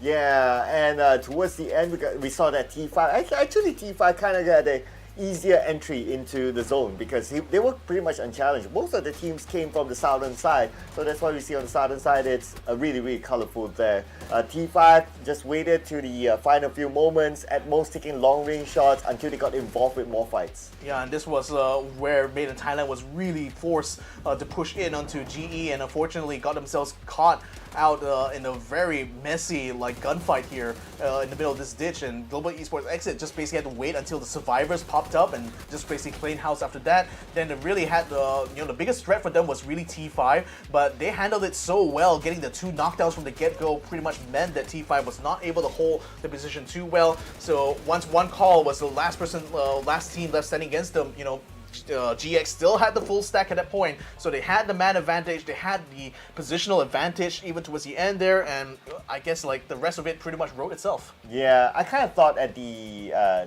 when we were at the top three, T5 would have gotten the chicken dinner just because of how they positioned themselves. But if I kind of think about it again, they were sandwiched by two teams, shooting them at the same time. So that just happened. But this is the thing about if there are three teams with a full squad earlier on. It really depends on, number one, who makes the first move, number two, who's shooting at who, and the third person who is who's not being shot at, they will have a bigger advantage. And T5 happened to be in the position where two teams were shooting at them at the same time. I think there's a common kind of theme amongst a lot of Battle Royale games is that the third party advantage is always strong, so it's always more advantageous for you to not be the first one to start the fight. It's really you want to be able to come in to clean up afterwards, Yeah. And One Call very much were able to do that against Genius Esports. They let Myth and GE just fight it off against each other, and by the time they were done, GE had two people still knocked down, still under revive at a point, and that's when One Call capitalized on that, just moved in quickly. So I think it's a bit of you still have the third party advantage, but I think you still need to nail down the timing in which you're going to be taking this fight anyway. So it's never quite definite, but still, it's especially in these final phase fights, you don't want to be the first one to land the first shot. Yes, you don't want to be the first one to land the first shot. That would expose yourself, and that will put you at a bigger risk as well. But that was round number 3, ladies and gentlemen. Let's check out the scores from Tego, one of our favorite maps for now. And I think some of the teams would have a big kill count, but okay, no double digit at all for all these teams. Yeah, in fact, the only team that got the most kills was Gex, and the reason why was largely because they were in that compound, just firing upon all the other teams. They were just crowding around the circle there. Great to see that Genius Esports were able to capitalize a lot out of that fight between themselves and Made in Thailand. They're still both having the same amount of kills, 7 for 7, but again, GE having won that fight is able to get one extra point out of that due to placements. One Call, surprisingly, not a lot of kills in their hands though, so the effort is only good enough for P3 right now in match number 3. Theerathon FIVE still getting themselves up there, still somehow consistently in the top 5. Somehow, this team, they did drop one round there. It was on Miramar, but it seems like they're back on track here coming to Tego. Oh yeah, I just want to point out as well that GEX is also the second team to get 2 chicken dinners in the grand finals. So good job for them. Other than that, QConfirm, unfortunately, despite them having the best stats in Tego, this is an unfortunate situation where when they drop, they happen to fight with another team, and they lost that fight. Yeah, and the thing is losing those fights means that you're losing out on a lot of placement points here, because so far few in between. Even though Purple Mood Esports got 8 kills, 0 placement points for them. but it's still good enough for 6th place though, which is a bit of reprieve. But nevertheless, I think the top 8 position is very much under threat from all these like outstanding performances that are happening with the Vietnamese team in the form of Genius. Global Esports Xsset certainly is going to have like a huge movement in the overall leaderboard thanks to this chicken dinner they mentioned nailed down here. I want to see how the other teams shape up here as we get to the final scores, because I think Theerathon FIVE's lead might still be there, but definitely under threat. Not really under threat at all. They're still like at least 13 points clear. Yeah, 13 points clear, pretty okay. It's about around, maybe slightly less than that. But anyway, it doesn't matter as long as they're still number 1. But we still got a lot more games to go. We're still counting on the games, but still, Theerathon 5, who is going to kick them out at number 1 spot? I think if they go out like early, like 0 points next round, then they might lose that number 1. Depends on who gets the chicken dinner. Well, it looks good that like Daytrade Gaming is still making some progress throughout these 3 matches here. Now, granted, not as much as they will certainly hoped, but then again, they haven't really been in contention for the chicken dinner yet so far today. But nevertheless, are still keeping themselves ahead of Genius Esports, ahead of eArena, who is still on the 2nd page right now of the competition here. Purple Mood Esports at least is still hanging in there somewhat. They're still very much lacking in those placement points though, so that's something they will have to watch out for as we get into a wrangle. Hopefully they'll be able to pick up the pace from there. But as far as you can see, is like it seems like everyone else is just kind of tripping over each other in order to get themselves closer to Theerathon 5, and the whole time Theerathon is just only be getting like a handful of kills and a handful of points each round, and yet still are on top of the board just off of like the day 1 performance they managed to get. Yeah, because everyone's just cancelling each other. No, yeah. T5 will be happy with that. You guys go have your fun. We'll be happy up there. Just don't take away our number 1 spot. But looking at the overall as well, so far for E36, unfortunately that they are still at only 1 placement point as of now. They really need to work out on how to survive longer, despite them still getting in the kill points. But because of that, they are now at number 16. Yeah, I think like especially if we look back at their performances during the last chance qualifier as well as group stage, they consistently have this problem of taking fights against other teams. It seems like either they get the jump early on and are able to overcome whatever team is trying to gank, or more than likely, especially we've seen over the matches they've done, is that they get ganked a lot by other teams there who are a lot more proactive and a lot more aggressive compared to them. So I think that's part of the problem for them. The thing is that at least they're able to trade those fights, so that's why they're still able to get 15 kill points by the end of the day. But still kind of lacking, I think, in the overall, like as far as the complete packages goes. I think E36 still has a lot of room for improvement. Okay, but speaking about improvement, previously we haven't seen some of these teams, and now we see them up on the board. We got Tanawat there, we got Leo. I believe we have seen Chloris before. I believe this is the first time we see maybe Exo Crit, or we have seen him before, but we definitely have seen Darkmans before yesterday. So they are currently on the board for our kill leaders, with Tanawat at the forefront with 5 kills, and Chloris is the one that dished out the most damage, 600 plus damage, but only 3 kills. Yeah, surprising that like Purple Mood, even though they're absolutely good at like taking kills and taking fights, it's just that it seems like the finish is not quite there for them. I think again, it's hard for me to kind of like say exactly what is causing Purple Mood's underperformance here, but certainly when you can't really fault them for like their kill potential, it's always been there, even from the group stage itself. That's how they managed to make it to this stage here, by virtue of having way more kill points compared to a lot of other teams. But I think they still struggle somewhat to survive through those, especially like the mid phase of all these games now are just like this total like it's total dogfight chaos, out there. It can be a bit of a coin toss to decide whether or not you'll be able to make it through the next phase or not, depending on how you take those kills. It seems like Purple Moon at least is still able to trade very effectively. It's just that they aren't able to survive long enough for it to really make the difference. Well, we're getting a good look now on our boys from Global Esports Xsset, and they just got the chicken dinner with 9 kills, 1,689 total damage dished out, and Global Esports Xsset.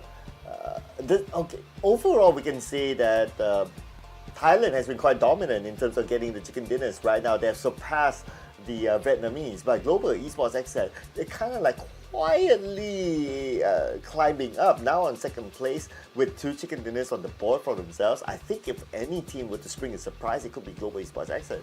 It's quite surprising that like on the rounds, at least from yesterday's matches, right? The rounds that they did well, they will be in the top 3. But then like the rounds they don't do well, they drop out in 14th place, 15th place, 16th place. I think that inconsistency is why I think GX has not been in the conversation so much for the top 8, at least for yesterday. But then today they've really stepped up the game. I mean, got a chicken dinner from the in the last game of yesterday. So today now they're consistently in the top 8 now, and then having taken a chicken dinner here in Tego, I think the chances are quite good for this time-winning squad here. Okay, I'm going to put out a question here, right, for debate.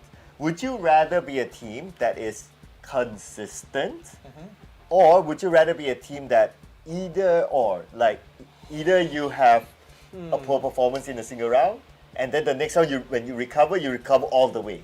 Which one would you rather be? I don't know. Like again, I think it's like if you're in the either-or camp, it's like if you're able to trade rounds, you know, like one round you do chicken dinner, next round you wash out, then the next round after that you get chicken dinner again. If you're consistent in that regard, then maybe yes.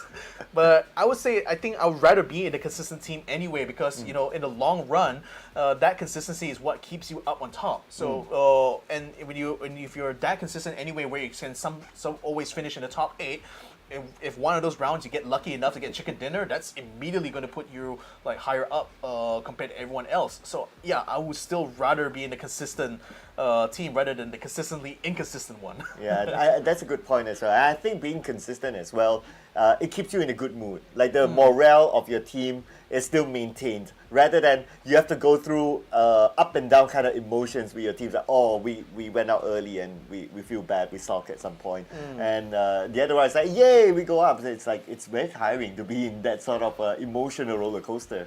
And that's the thing. I think the fatigue will set in very much earlier for teams that are that inconsistent anyway, because you know when you get the multiple highs and multiple lows, you know it's very stressful, that situation, because like you know that you know if you're out you're going to be losing out massively, whereas when you win, you know you only win for that round, but then what about the next, you know? So again, like I'd rather be a team that's able to stay in a consistent position throughout, because that way you have like a good baseline, you know, to work with for the rest of the tournament. Because like you know, this is what your like average capability is, like very clearly laid out for you. Whereas like if you're inconsistent all over the place, you know, how can you what can you learn from those kind of fights, you know? You probably learn that, oh, I got lucky in this one, that's why we managed to get to the final phase, or you know I got unlucky in that one, therefore we dropped out in 16th place. I don't think that's a really good way to build like a strong team. You know, it's not a strong foundation, you know, for a good professional team. Okay, that's a very good point there for debate. But we're going to check out this next debate. So this is going to be we're switching the map onto Erangel, so we're going to play the next 2 maps inside Erangel now. The next debate inside here, or the next observation, is that we're going to check out what's going to happen inside of Pochinki, because yesterday we saw AAA for 2 rounds. They're a team that likes to play in the middle, irregardless of any other team. So it was AAA and TE duking out each other. Looking at the drop, I think we're going to see the same trend again. I mean, you just said it, like TE and AAA right now going for a beeline towards Pochinki. Another hot drop happening between eArena as well as what was the other team there? GEX. So it seems like the chicken dinner winners are not exactly going to be able to sit on the throne quite easily, though. Now they're going to have to get hit the ground running and start fighting straight away. Yeah, literally hitting the ground running right now, running to get guns as they try to fend off EA. So yesterday's result between these 2 teams, it was a draw. Basically, these 2 teams, they disengaged at some point. And yeah, so we don't really have a result at the end of the day. But for TE and AAA, it was TE winning against AAA yesterday. But this time around, it seems to be AAA having the upper hand against TE. Yeah, actually, Jakov got the first elimination done onto 777 there, so that's already first blood being meted out by AAA, although they still had one of the members knocked down right now, Equilucia maybe? or is it one of their members at least is still on the ground, but now getting revived here while TE is still keeping the pressure going onto them side. Equilucia right now having to spot across the street here. Now he's going to go for the revive onto Jedi. In the meantime, TE not really moving up that aggressively either because they still need to watch out for the rooftops. In the meantime, still the fight is going on between eArena as well as GEX. It seems like Xsset is able to get himself up the building here, waiting to try to get an approach. Oh, he's going to try to take onto the rooftop here. That could be a smart choice here. All right, try to get as much information as possible because they might not know exactly where GEX is at. But seems like GEX, they're being pushed to the corner. If you're pushed to the corner at this stage, meaning that your loot percentage will be lesser than EA, whereas EA, they're quite spread out around this very town. And now they're moving in as Yuri shoots. Yuri couldn't get a knockdown. He's still trying to hold his ground though, right over in front of this door here, preventing EA from being able to proceed any further. Another headshot coming true, but no! Yuri gets caught by Xsset there instead, so now GX is down 2. He's still trying to collapse in anyway as eArena Xsset is still very low and could still be in danger of being caught out. Larry's is going to be getting onto the ground now. Xavier is still on the outside, actually far away from his two teammates inside the compound here, and Upchen as well has been taken up onto the high ground there, hoping to catch off any of EA's members trying to flank. Seems to have worked against them though, now that Yuri has been knocked down. Yeah, they're trading it off with each other right now. But the advantage, well, no really big advantage just yet as Upchen goes in for the revive onto Leo. At the same time, we can see both teams starting to disengage though. EA is falling back, and it doesn't seem that they're interested. I guess it's because the circle is way far on the right side of the map, so that's why they're like, okay, nope, it's not going to be worthwhile here. We don't even have a emergency pickup, so we might as well try to get a vehicle or hopefully find an emergency pickup to get into the circle. Prioritize that instead. And that might be the same story right now for AAA as well as the Expendables. Though in that case, there is going to be the Expendables right now who are caught out further away from the circle compared to AAA because AAA still has a lot more members inside Pochinki itself. Upchen is still trying to skirt around the ditch here in order to try to catch any stragglers coming out from the compound eArena currently is holding. Again, Gex still has 3 members, so they don't really necessarily have to take this fight. But then again, being that far away from the circle with Daytrade actually just literally bypassing them right now to head them off into this next circle here, things could go really badly for them if they still continue to be bogged down in this fight. Well, what we learned from AAA is that they never want to back out of a fight. But right now, AAA, they might potentially lose 2 players. And at the same time, TE is not going to give up without a fight as well. They're trying to take over Pochinki. They want to stamp their name inside Pochinki. AAA will lose out Jin Bots. Partable actually from T5. That's potentially a long-range shot. And that's the thing. The Expendables are down to 2 members. They're still taking the fight to AAA right now as we now right on board with them. They're still trying to get a revive on their teammate there, so it's still not quite out yet for Equilucia. Nevertheless, for attack all around, they can't exactly stay secure here because TE is still on the move around them. Jankowov managed to cut off Delwyn somewhat, but he still has no sight on where Duck Juice is moving to. In fact, he's trying to flank around the other side there, so Jankowov is going to be playing a huge role here unless Delwyn is able to keep him suppressed, and that will actually cover the movement that Duck Juice is trying to do. Unfortunately, now Jankowov 2 off, it's already spotted him trying to flank around the other side of Pochinki, so now TE is a little bit split up and not really having the manpower necessarily to still continue to take this fight against AAA. Yeah, the suppression is working out right now, and AAA will be able to reset up to a full squad. For the Expendables, unfortunately, it's only left with Duck Kills as well as Delwyn, and Circle's not favoring them. They need to find a way to disengage her. Yeah, the blue zone still out for another 4 minutes right now, at least for phase 1. And in the meantime, you know, when you look at the other fight that's happening, which is between GX as well as eArena, you got E36 also getting into the mix as well because it came across from Sovnoka Island, and it's actually in a perfect position to cut off both GX as well as eArena should they try to pull away. Now we got 2 members of GX already found vehicles, and they're trying to wrap around outside of the zone of control that E36 is trying to put onto them. So hopefully they will be able to find a way to get out of that quandary here, although Xavier is going to have to cut himself in between the Ender Forces complex here. It might mean a risk of knockdown. In fact, he's got out of his car right now. XK1 has him in sights, and he's in fact under fire from Deva from the other side with the SLR. That's going to be a ping that will knock him down. Oh, that is it, and that's definitely a point in the back there for E36, taking out Xavier. So it looks like GX, unfortunately, just as when he arrived into the circle, he got taken out. So GX now left with only 2 players left. I guess they're still way behind, still inside of Fair here. And with that sort of information, it kind of like stops their confidence of getting in the circle at this point. And interestingly enough, GX, instead of heading straight to the safe zone, decided to go northwards with Gatka, I guess to try to find some additional loot that they lost out in that fight they had against EA, because that was a very bogged down situation for them. And speaking of game bogged down, made in Thailand, encountering Cerberus around this edge of around this hillside here. Not exactly the best position to take a fight, but they still will have to take it anyway, because I think for Biv at least, this is going to be wrestling for control around the center of the safe zone here. So Duckman's now under fire, will get knocked out by Haisaki up the top here. Rogue Nance is still trying to find a way to flank around, but still not able to get his sights onto the team. Alright, Duckmans, can it be saved by his teammate Haisaki being counter-fired upon? Rogue coming in from the flanks, trying to get a good angle there. Haisaki finally got up by Leons from Q Control. QConfirm, and now QConfirm. Actually, it's a long-range shot, and they could steal it away. Yeah, in fact, they took out Haisaki completely, so there's no high ground advantage anymore for CES, who decided to take down to the low ground, trying to flank around Mist's area, but Rogue Nance in position here to take the shot. He was getting knocked out, swept right in center, and now CES has been taken out. QConfirm finished them off from the top side.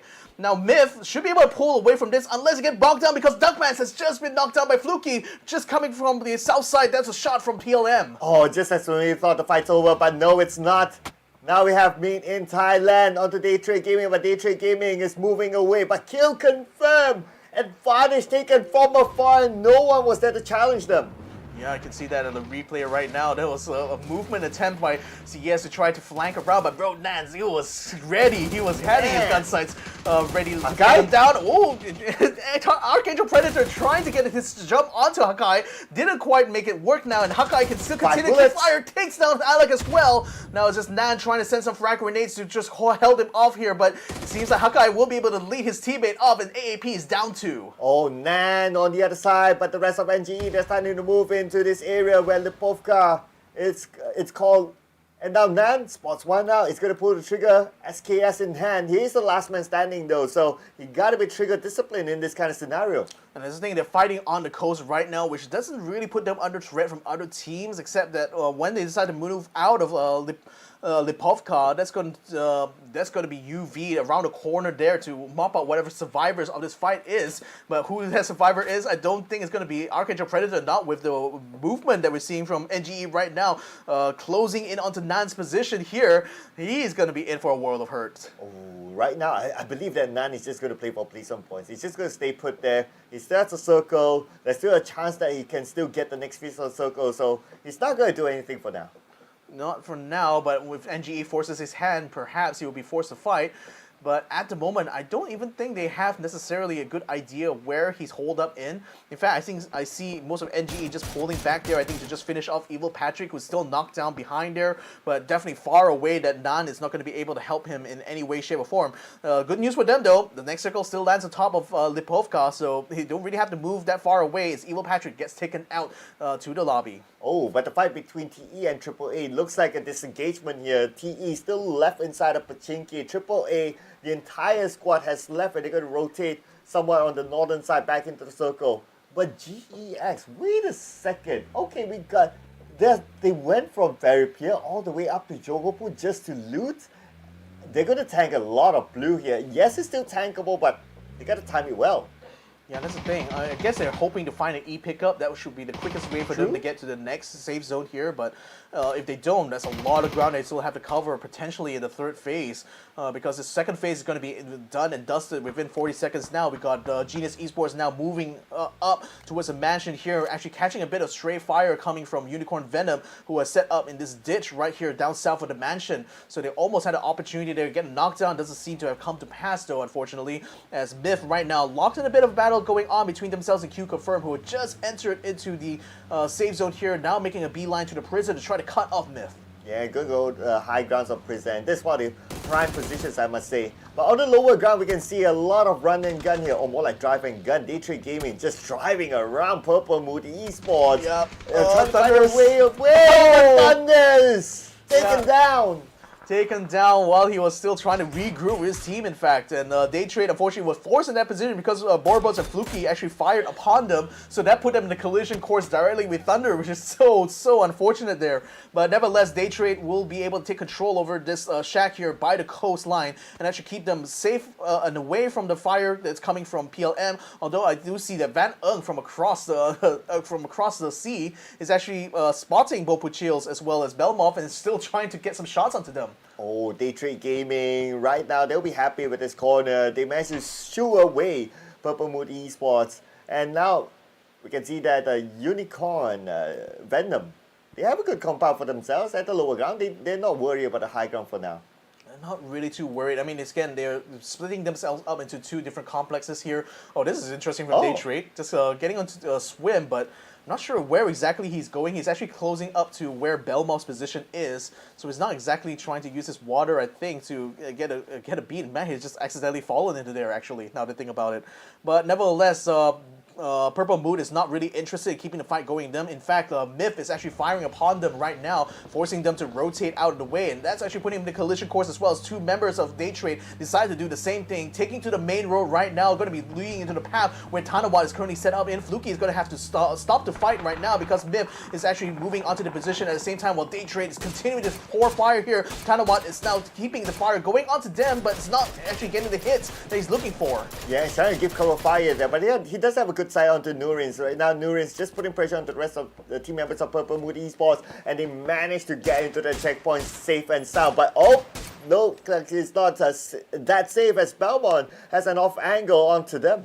Yeah, in fact, PLM is now under fire as well from NGE, who is still holed up in Lipovka right now, having won their fight against AAP. Nan is still sticking very closely on that rooftop there, so it's not under threat. Oh, look at this circle still lands on top of Lipovka right now, so NG is still in play. Borbots has now been knocked down, but now we got Tanawat coming in to try to save them, but you got UV moving in for the west side as well. Van pouring fire continuously onto Borbots and Fluky right now to try to secure the kill, but at least the ditch is, at least the shack is making it easy for them to still stay in play. On the other hand, no emergency pickup for GX. They have to take the driving route on the northern side into the circle. Same goes for TE as well on the southern side. They're taking different routes, but pretty much in a similar situation.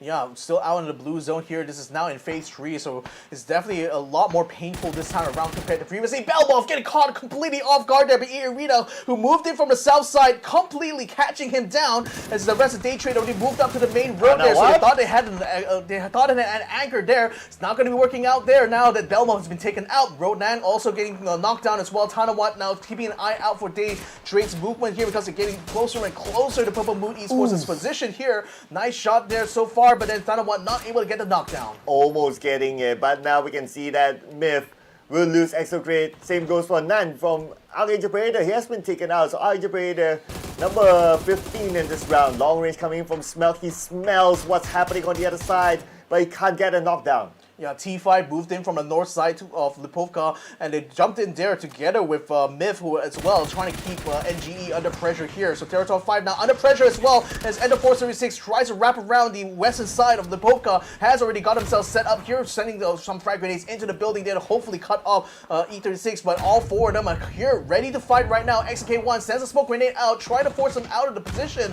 But Rusty Jr. is still a little bit too smart for him there. Oh, you can still almost see the hit there, but unfortunately XK1 is not able to get a beat on him.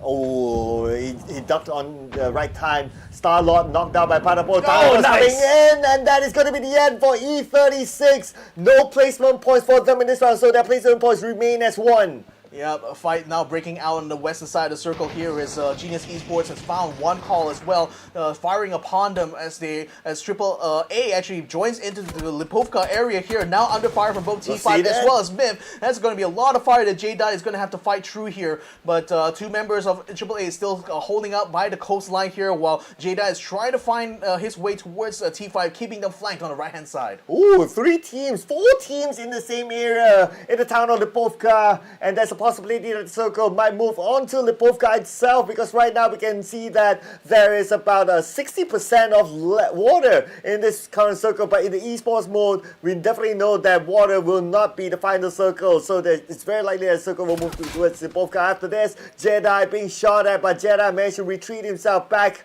onto the building, and he will reset right now. But GEX, when are they going to come into the circle? But the moment when they come in, it's going to be Triple A waiting for them. That's the thing. The Triple A, one call as well, ready to receive them. Leo, in fact, is already under fire from Jakku 2 off. Fortunate to not get caught out there, but he's still in the blue zone relatively. So Jakku is going to send the frag grenade. No! Close! Oh, but the blue zone was the one that actually finished off Leo in that regard, so no kill point for him there. Nevertheless, though, Triple A Jakku is still going to go in front, confirm the kill, and then get himself back into the safe zone. Yeah, they definitely want to secure that point, not going to give it away, but looks like still going to be the zone taking Leo out. Oh no, all that effort. After all that effort, they only just got here and now completely in trouble now. Upchen is still remaining in position there, though he's under siege from one call in the meantime. And I think the team that's in the most insecure position was definitely eArena, although they found themselves a E pickup right now, and they're actually making their way to Lipovka, so that 4-way fight is now coming a 5-way now. This is one very crowded town. Dude, I'm worried for Upchen right now. The moment he shows himself, one call will be waiting for him. Yeah, in fact, like, they're already peeking above the hill right now, just waiting for any other team to come into the sites, but they're having their sites very much occupied right now by attack all around. We're still stuck by the coastline. Both Jakku 2 as well as Equilucia have not been able to move up to Lipovka quite yet, so that's putting them under the line of fire here from one call, who is also at the same time trying to prevent Genius Esports from overrunning their position. Oh, there you go. Rosita from nowhere, from the long range, with a Mini 14. Getting knocked out. Okay, Upchen. I don't think he'll pull the trigger. No, he won't pull the trigger. He's all alone. He'll be facing the entire one call if he does. And Jakku 2 has just been taken out, so Triple A now under even more trouble, even though the Autoscrit has actually found its way around the coastline here to join up on the eastern side of Lipovka, so might be able to keep Jada in the support, but Equilucia is going to have to do it the long way around by swimming his way down towards the town here. Genius Esports in the meantime have not really moved from their position. They were looking like they would want to try to collapse on the one call, but the compound that Trick is holding is making it a good anchor right now for one call to take this fight here. And you also still have the threat of QConfirm still in the center of this circle here. Again, I don't think any team right now has the advantage necessarily. It's really about picking off all these fights on the border of this circle. Well, TE has the lowest advantage right now because they're on the southern side, but now the long range coming in for Tanawa. Tanawa gets a knockdown at the flash with the molly. Can he get more out of this? Right now, Purple Moon Esports gatekeeping two teams on the other side of the road. That's the thing, and Daytrade is also receiving fire from NG as well as Norin is still bleeding out there. Sapao is going to try to move up here to try to finish him off, and no, instead, Fab is going to be able to take a long range shot to take him out, but then he still can try to keep Daytrade under pressure here because Puchills is the last one, seems like, on the road there. EA, in the meantime, found the remaining two members of the Expendables and takes them out before they can get into the safe zone here, so there's another team out in 13th place. Unicorn Venom, in the meantime, still in the prime spot here to try to keep Daytrade gate-kept, but they themselves are being gate-kept by Purple Mood, who's already inside the next safe zone. Oh, not looking good for Puchills. He has nowhere to go. I think he's going to give himself to the blue. If he shows himself, Sapao is going to take him out. He's just waiting for the right moment. So Puchills, knowing that he's been observed by Sapao, I think he'll deny himself. Yeah, most likely he will just deny him at his skill point to any other teams. We already saw Leo do pretty much do that, even though Jakku 2 tried his very best to finish him off. Didn't quite work out for them. GE, in the meantime, still stuck in this fight against one call here. Though Simoy has already picked up a vehicle. Looks like they want to try to pull out of this place here and try to start to take control over this circle here. But I think most likely, you want to be part of the teams that are already on Lipovka itself, because that seems to represent the best area to hold out for the next circle here. But then again, with the blue zone already crushing against their backs here, sooner or later they have to move out. Oh yes, but Upchen, you gotta think about it. Upchen is still alive. They didn't know that Upchen is there, and Upchen is just trying to sneak into the circle. Yeah, he's literally going prone all the whole time and just staying out of sight from one call this entire time here. So now he should be able to get into the next safe zone, but beyond that, I don't really see any outer path for him because Lipovka is still so far away from him. He can't possibly like crawl all the way there. Hasawat finds a kill to get Kulusia right now. He has already knocked down and a confirmed kill as well. So T5 doing very well to actually keep control over Lipovka, getting eliminations done here onto AAA. Well, looks like the circle move a little bit on the outside of Lipovka. It's going to be on the high ground on the outside of Lipovka, whereby we can see that there are at least 4 to 5 teams in that area. One call could take the fight against GE next. GE now playing by the edge of the circle. There's a possibility that the circle might move away, so they need to be prepared for that. Yeah, again, this is getting very, very crowded. We still have 11 teams right now in Phase 5. So, you know, it's a lot of pressure is going around. You know, just take one wrong misstep and you'll be in the line of sight with someone like Lyrics, for example. Headshot onto Borbo to take him down now. Purple Moon under pressure here from EA as well. So this is looking like a bad fight for them here because they still, I mean, the thing is, they're still inside the same zone, but they don't really have control over this crossroads here because with QConfirm being on the north side, EA is still running around the coastline there, staying out of their line of fire. It's very hard for them to keep control over their sector of the circle this way. And at the same time, we can see that on the right side of the circle, there are a couple of teams still on the outside of it trying to get into the circle, but the road is going to be a big blocker for them to try to get across. But right now, Purple Moon Esports managed to eliminate eArena. Does in time as well. So finally, they will be able to focus their fight onto New Generation, where it's like, when you look on the western side, this is looking like a bloodbath right now. Chloris has just been knocked down, so it looks like one call is going to collapse onto Genius Esports. Time Myth as well, throwing some fire here to try to take out AAA. Will eliminate them in 10th place, but one call is getting eliminations done. The Genius here, Trick, finding a kill to Utah there, will be able to finish one off there, but UV at the same time moving up as well. That's going to eliminate GE completely, and now it's a continuous fight here because one call is going to be chased away from that position immediately by Unicorn Venom. Unicorn Venom now still on the outside of the circle, but one call retreats back into the circle. Chen is still there. Chen could backstand it. They gotta be careful of it, but Smell been taken down by Tanawan. T5 moving up, goes onto one call, gets 2 knockdowns straight away. Chipper is still able to get the revive coming up, but T5 is keeping the pressure going. Pandapong has just been knocked down as well, but they still just need to find one member of one call there, and it will take control of the north. Chen is still alive. I'm waiting for the moment if Chen will shoot from behind. We'll take down the rest of T5. But T5, they're rampaging in this round. 12 kills to their name so far. But the blood is in the water right now. You see QConfirm moving up north. So is Unicorn Venom as well. Duckman, T5 is up 10 and runs him over. So no chance for GX to be involved in this final fight here. Theerathon FIVE under deep trouble here. 3 people knocked out. Tanado is the last one left standing here, and he's under fire from not 1, not 2, but 3 teams in a row. Made in Thailand is starting to move in. Panamo will be taken out. Hatsawa will be taken out by Sapao. UV, they're trying to find their way into the circle, but 4 teams back to back just next to each other. They're being overlooked by another team. Purple Moon Esports waiting for the right moment to come in. Smell will be taken out by Tanawan. Oh, that grenade is so close there to taking out Tanado, but he's still holding on here, still trying to keep the fire going onto Myth right now. But QConfirm flanking around from the western side. This is going to look really bad now for Tanado here because, again, he's surrounded. All enemies all around here, so I don't know how he's going to be able to get himself out of this quandary here. QConfirm still has a full stack to deal with in this fight against Main in Thailand as well, because only Duckmans and Jacob were the ones who were able to move up here to try to take his fight. In fact, Jacob is going to get caught out now by QC.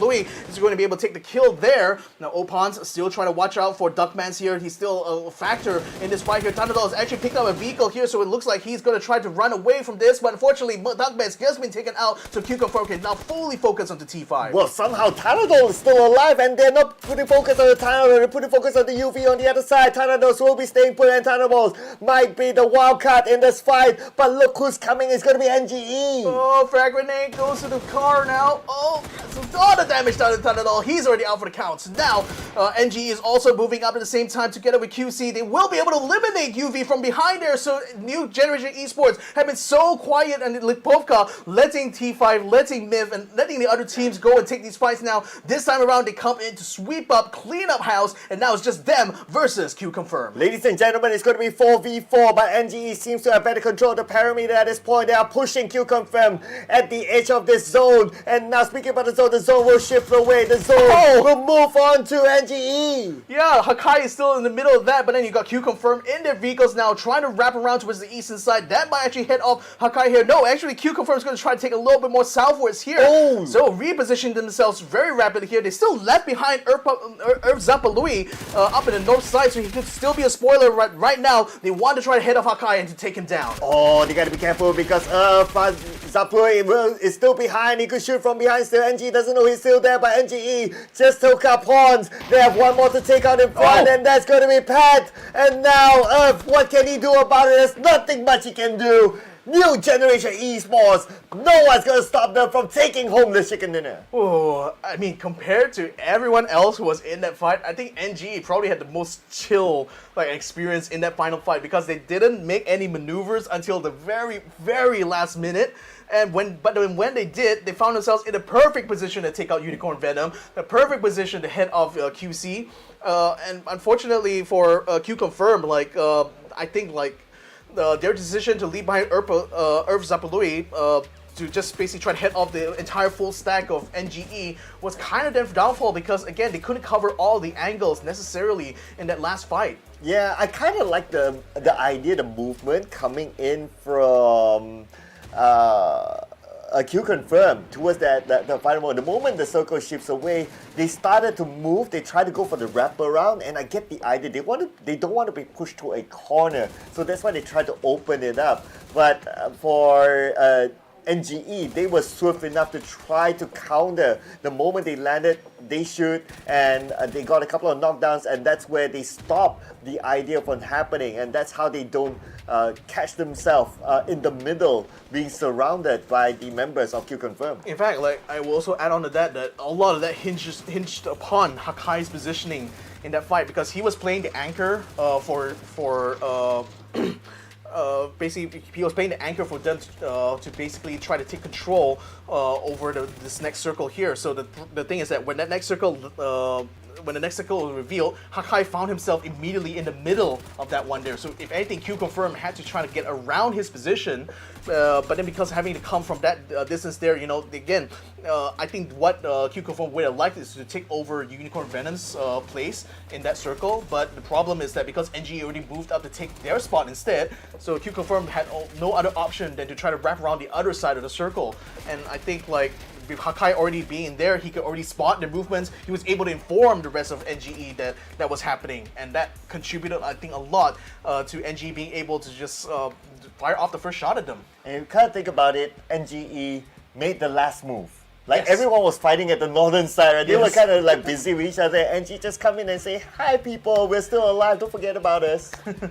Maybe you can call them the cleanup crew Yeah. for PUBG here. 'Cause Yeah. pretty much that's what they were doing. All the fights were happening on the western side of the circle. You saw even the T5 and Mid for some reason decided to pop out there to try to take that fight, thinking they could try to overrun. But I think especially for T5, probably didn't expect that QConfirm was also having the same idea of collapsing onto UV at that time. So I think it was a series of unfortunate circumstances really towards the end there. But I think if MIF as well as T5 actually stayed in Lipovka, they would also have prevented NGE from making that move as well, because NGE for the whole time was under siege from MIF, and them leaving that, taking the pressure away from them actually contributed to the fight. Yeah, you know what? I think this is the longest back-to-back fight that we have had so far. Yeah, this is a new record here. It was so back-to-back that it became from 10 teams up to the chicken dinner, it was just non-stop. Yeah, so as of right now, we're going to try to keep you guys posted, but I think the points are already ready here, so we're going to be having a look now at who managed to take both of the points out of this fight here, because my goodness, with the amount of chaos we saw there, I think it's really hard to determine who actually had the advantage throughout the entire final phase there. New Generation Esports taking the chicken dinner will be taking the bulk of the points here at 21. Theerathon FIVE actually not too bad for them. Wow! Even though they lost out in their attempt to take a position, but 13 kill points, that's certainly going to be enough to keep them in the lead now, isn't it? Yeah, I mean, for the fact that they only got 4 placement points and 13 kill points, I think this is the biggest ratio in a single round so far. So looking good for T5, and because the fact that they got 17 points, I think they realized that, okay, if we drop another round, then potentially another team would have overtaken this. So that kind of became their driving force towards, they don't want to lose that number one spot. And that's how they really fought back, by going for those kill points. And I think this will be, their reward will definitely be still that number one spot after this round. QConfirm, this is arguably, I think this is the best round in the grand final so far. Best round, I suppose, yeah. Again, like I was kind of hoping that they would like do it during Tego, but I think having 6 placement points and 6 kill points here is a very well balanced performance here for QConfirm, and certainly the best of the rest so far. Now we're going to be having a look at the overall leaderboard here, and I'm going to be interested to see how much of a gap now that Theerathon FIVE will have against everyone else, because you know they've still been consistently picking up points every single round, even though they haven't been able to get the full points. But look at this here. Okay. Yeah. I'm trying to count right now. Okay, what's the difference? It's a 28-point gap between T5 and Made in Thailand. They not only established their lead, or they not only like improve their lead, but they improve the biggest gap so far that we have seen between them and whoever who's at the second place.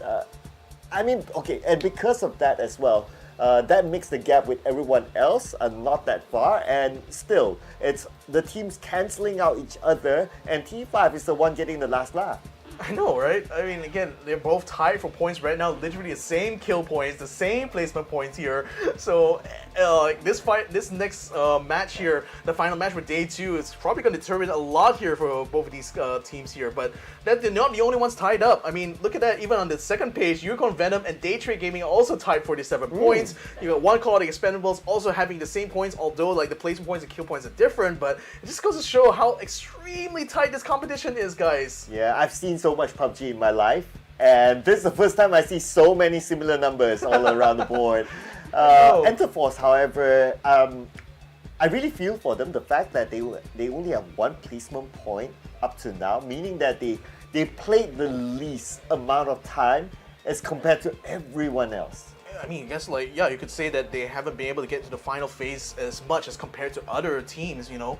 So that's certainly what's kind of holding them back right now. I mean, even if they want to try to overtake Cerberus, they need to find another 13 placement points somewhere. That means like a chicken dinner very much. May not even be enough, you know, to bring Enterforce 36 back into competitiveness here. But for everyone else, I mean, it's still down to the wire, I think. Like, even for the guys who are not fighting for the top 3 right now, are still fighting for like prize money even, like I would expect to the end of this competition. And T5, they just need 1 more round and they will break into the triple digit in terms of total points. I mean, T5 right now, they are just, they're opening up a wider gap, the widest gap so far that they have in the grand finals. And this is an LCQ team. I know. Somebody stop them. Somebody stop them, right? I mean, look at the other teams here, like the strong performance we're expecting, you know, from like group stage onwards, where teams like CERBERUS Esports, Daytrade Gaming, they are still on the second page here. Daytrade Gaming has not been, I think they only had one brief moment when they're in the first page, but now they're back down to the 10th place. They're tied up with Unicorn Venom of all teams. CERBERUS Esports, a non-factor, like right now, as far as like the top 8 is concerned.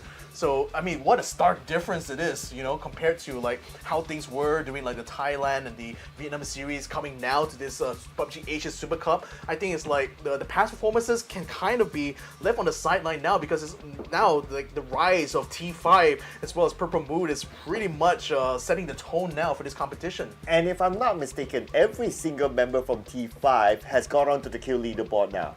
Yeah. I think so. Yeah, I think so as well. So, with that being said, it just shows that everyone is functioning at the same pace. That's why they're on top.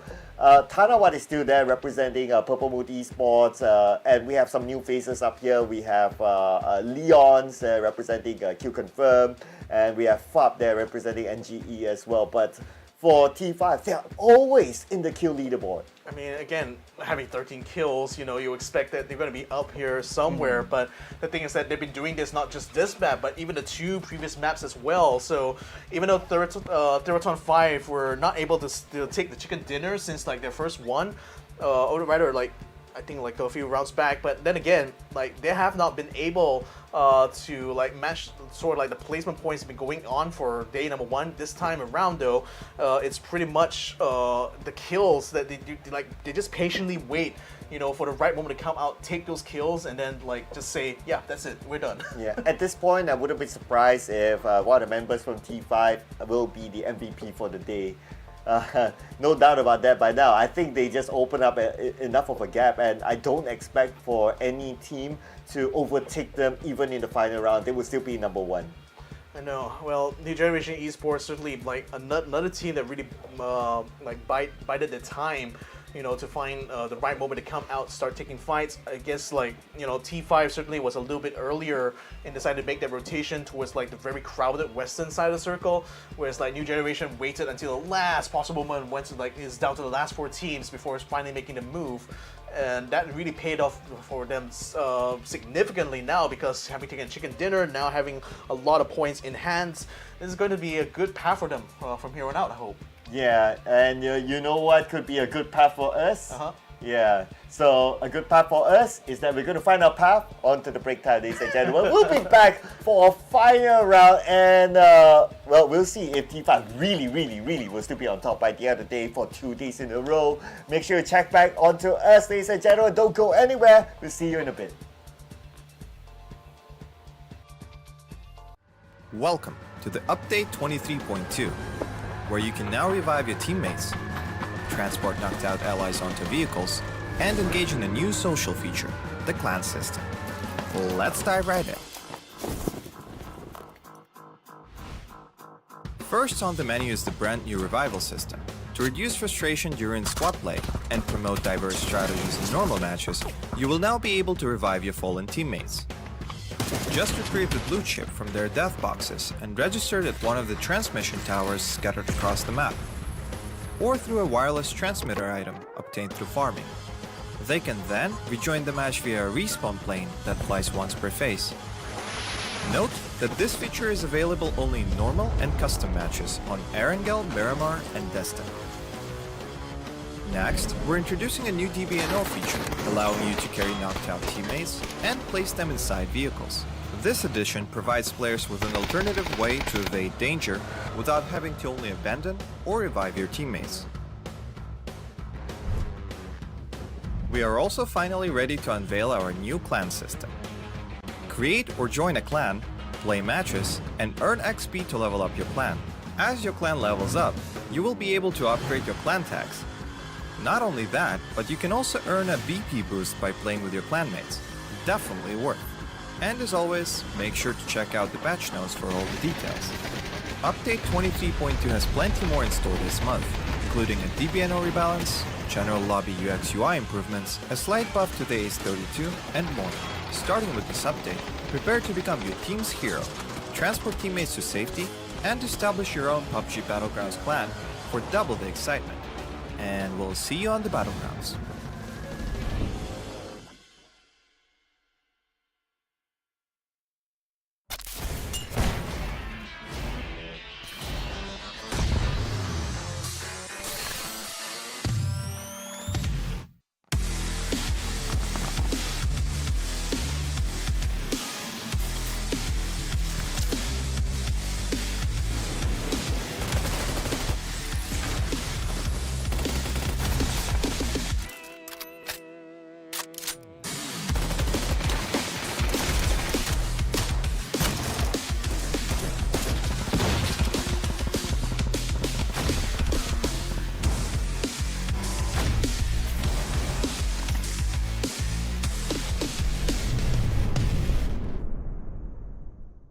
The latest game from Krafton and 5min Lab. Fast pace and full intense PvP action brawler game.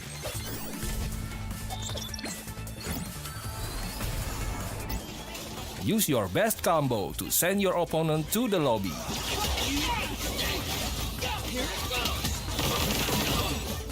Select your legends and be the winner.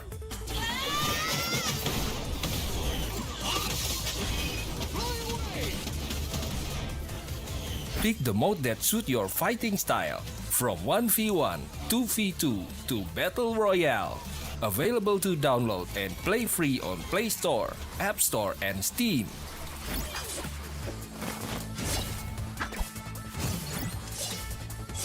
Let's be legends today!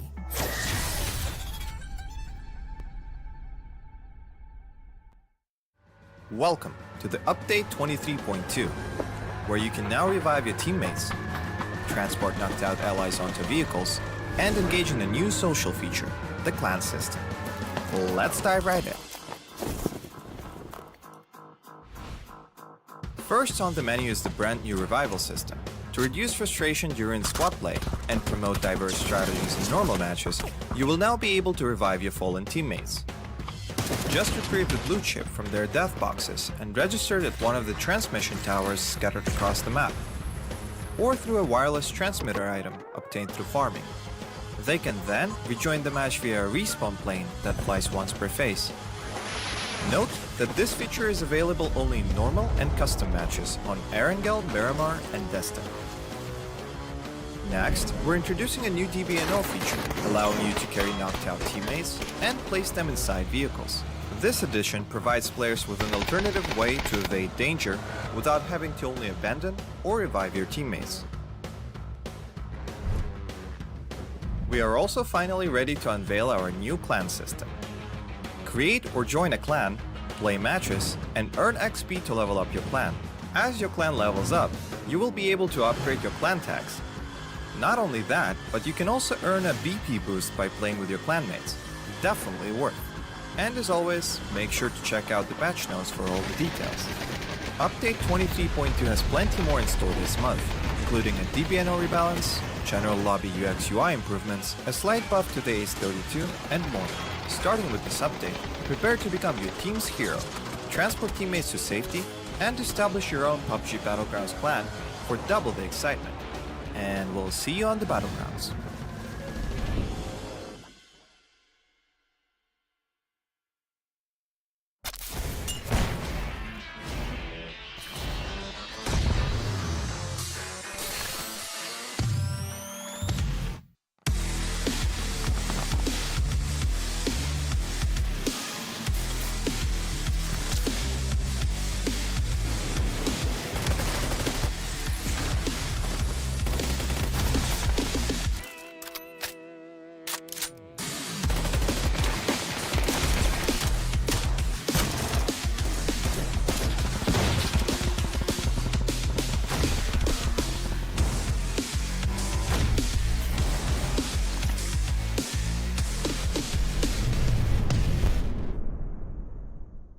The latest game from Krafton and 5min Lab. Fast pace and full intense PvP action brawler game.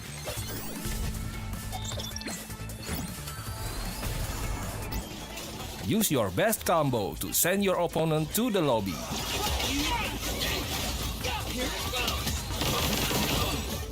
Select your legends and be the winner.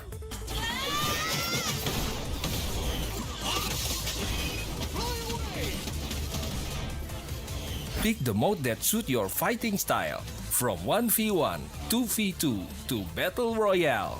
Available to download and play free on Play Store, App Store and Steam.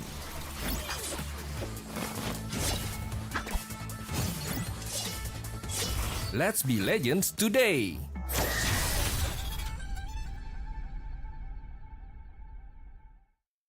Welcome to the Update 23.2, where you can now revive your teammates, transport knocked out allies onto vehicles, and engage in a new social feature, the clan system. Let's dive right in.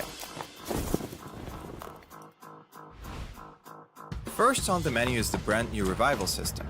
To reduce frustration during squad play and promote diverse strategies in normal matches, you will now be able to revive your fallen teammates. Just retrieve the blue chip from their death boxes and register it at one of the transmission towers scattered across the map, or through a wireless transmitter item obtained through farming. They can then rejoin the match via a respawn plane that flies once per phase. Note that this feature is available only in normal and custom matches on Arkangel, Miramar, and Destin. Next, we're introducing a new DBNO feature, allowing you to carry knocked out teammates and place them inside vehicles. This addition provides players with an alternative way to evade danger without having to only abandon or revive your teammates. We are also finally ready to unveil our new clan system. Create or join a clan, play matches, and earn XP to level up your clan. As your clan levels up, you will be able to upgrade your clan tags. Not only that, but you can also earn a BP boost by playing with your clanmates.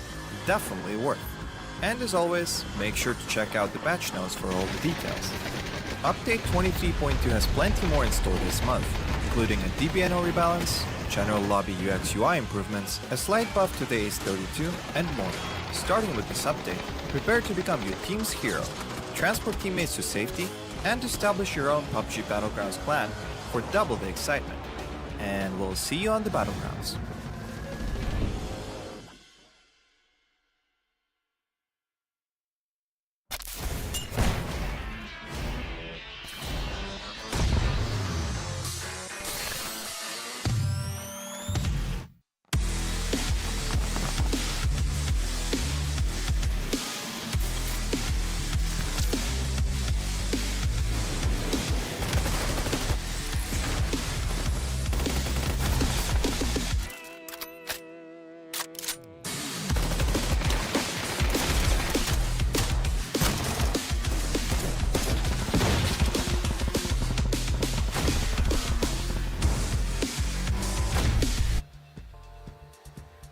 Welcome back, ladies and gentlemen. This is the PUBG Asia Super Cup, and we're now in the final match for day number 2. My name is Victor Cax. Joining me here is Sir Cloud, and then, oh boy, what a chaotic wrangle round that was, isn't it? What a chaotic one, but of course entertaining for us. Not too sure about the teams, except if you are a T5. You'll be enjoying the round. Yeah, I mean, they've been enjoying themselves, just pretty much picking up kills. Like, they don't really have to focus so hard on placement points anymore because they're so far ahead. But then they're using this opportunity here, being in the lead, like, to just basically suppress everyone else. You know, any kill point date not being given to the other teams, you know, so bear that in mind. That's kind of like how T5 has been running day number 2 so far, and it seems to be really paying off. I mean, again, they were full credit to them, you know, they got like the amazing day 1 performance, you know, that put them like high up in the board coming to day number 2, and it seems like their efforts so far is consistently getting kill points every round, even in the one round where they dropped in 11th place. Otherwise, like, they've been consistently in that top 5, consistently getting kills, and as a result, right now are clearly heads and shoulders above everyone else in terms of points. Yeah, and speaking about consistency, QConfirm finally got a decent round. Hopefully they'll be able to continue on getting a consistent run because they are one of the best teams in the group stages, but they kind of fall short. But yeah, hopefully this is finally, because we still have a lot more rounds to go, right? We got like 16 rounds including this one, and we're jumping into the flight path for our final game today, which will be played inside of Arkangel. So let's go. Keep your eye again on Pochinki and Regrouping. I just love that this drone shot makes it look like it's live action right now. We're like having live action PUBG in front of us. If only the water effects were like more realistic, then perhaps like it could be easily mistaken for something happening in real life. But I digress though. Now we're going into the final round of Arkangel here today. This flight path very much north bias, not as close to Sovnoka as compared to the last flight path, but still more or less the same. So I would still expect like AAA, yet again, Yep, here we them go. together with the Expendables going towards Pochinki one more time. I want to see whether or not Gex, as well as, this time Gex is going to be facing not only eArena but potentially Daytrade as well, but then they already head themselves off into more spread out position. Expendables though, hot dropping on the Pochinki once more. Okay, here we go. Let's see. Okay, sometimes this kind of hard drop, it really depends what kind of weapons you get as you drop. Do you get something that's suitable with the current situation or not? So there's a little bit of an RNG element in this kind of fights. And the circle way up north. Again, Pochinki is not within the circle, so that means this fight it cannot last as long as before. The good news for them though is that if they win this fight, it's a shorter path for them to get towards the next like safe zone. That's probably like bringing them towards the ruins and whatnot, like the up north from their position here. But nevertheless, right now they really just have to pick up whatever good guns they have and start to dig into this fight, because I think the Expendables are right now just moving, like spreading themselves out a little bit more. While rather Delwyn is trying to set up an anchor point further up north for Pochinki itself, so that could be a good place for TE to fall back to should their direct confrontation attacks against attack all around not work out. So they certainly already have some machinations going on in their team strats here. Well, we did talk about like QConfirm trying to get a level of consistency. Unfortunately, one of their players got eliminated early on with a VSS, and I hope it's not part of a caster's curse. But between EA as well as GX, it's still happening inside of Fairy Pier. And this time around, EA is going in for the wraparound against GX. GX, they are in the middle of Fairy Pier town, but EA has multiple angles covered against them. The thing is that like the other two members of EA, which is KM99 and Lyrics, will have to move up in order to keep GX surrounded. But you also see Yuri at the same time trying to flank around inside here. So again, like EA does have sort of like the same kind of idea, I think, that the Expendables has, which is basically set up an anchor point further up north and then try to corral the other teams towards that position, and as a result just keep them surrounded and pincered as they try to take the fight. But right now, neither team is going to be making any major moves here. Like, it's still very early on in phase 1, in fact, so unless there's like a lucky pickoff somewhere, I doubt we're going to be seeing much of these teams move around. Now, actually, now that I come back to Pochinki here, it seems like Delwyn decided to move further down southwards, trying to keep AAA between himself and his teammates on the other side of Pochinki. So it seems like what they want to do is like try to squeeze AAA into a disadvantaged position and hopefully be able to get eliminations done that way. Oh, okay, speaking about eliminations, we could see one. Oh, Jedi almost knocked down. Thanks to the power of the Force, Jedi is still okay. Yeah, still alright for now. Delwyn is going to try to hit him off, but he's already taken some damage as well, so that's forced him to use his only first aid kit here in order to get himself back up to speed. But Jedi is also at the same time trying to hit him off here, so Delwyn, like, he's playing a very crucial role here for TE, while the rest of them are still trying to keep the siege going. Aquilucia, Janku Tuwav, and Otuskrit. Right now, Delwyn has only Jedi to watch out for, really. And also at the same time keep an eye out for any members of AAA deciding to try to flank around off the main road. But you also have Tan Vu, who is currently up on the rooftops here, so he could also easily spot AAA should they decide to take onto the main road. Okay, let's see who would take the next fight now. Shots fired now by Jedi onto Delwyn. Delwyn now being forced to pull back. Skirt trying to get a knockdown onto Tan Vu, but couldn't land a nade onto him. Yeah, Jedi now just scanning up on top here. He does have an S12K, a semi-automatic semi-automatic shotgun. Thinking about switching to the pump action instead, which does deal a lot more damage, although its fire rate is a lot lower compared to the S12K, but nevertheless, you won those single shots because you only have a tiny window of opportunity to get the shots done. Oh, Jedi comes through the door, gets the shot at Delwyn and takes him down. Oh, nicely done by Jedi. Immediately switches his weapon to an M4 and finishes off Delwyn. And now AAA again having the upper hand against TE. Earlier on, it was the same case as well, whereby AAA, they got 2 out of TE. TE leaves the compound, and AAA consider themselves the victors of Pochinki. Well, for now though, but NTE is not moving out of position yet, so either way, it's still not quite done yet, this fight at least. Another fight is also breaking out in the circle, inside, even in a circle, like right in the middle here. Zixi getting caught out here in this fight versus Gex right now, so eArena is down 1 man. Yuri is going to be flushed out very soon as KM99 pushes against the window here. Can't really find a good entry point here until he finds the door, but again, very worried about trying to head him off immediately because, again, close quarter fights not exactly working well for EA last time. Now also still the same because KM99 is just be knocked down. Yuri jumps all the way down, takes the second one onto Lyrics as well. This is getting from bad to worse here for eArena. Lyrics, he switches his weapon at the wrong timing and he got counter fire upon by Yuri and been taken out. And now inside is the last man standing for eArena. It doesn't help that the fact that they are on the outside of the circle. At the same time, one call taken apart up over T5.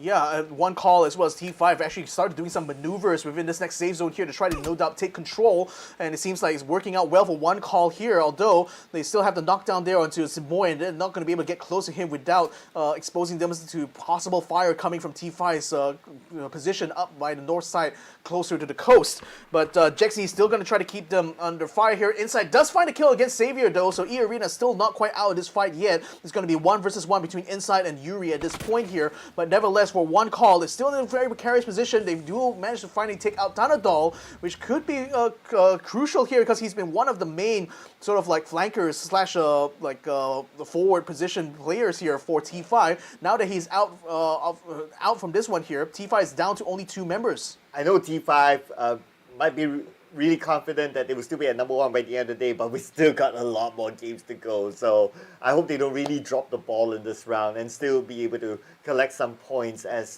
this round goes on.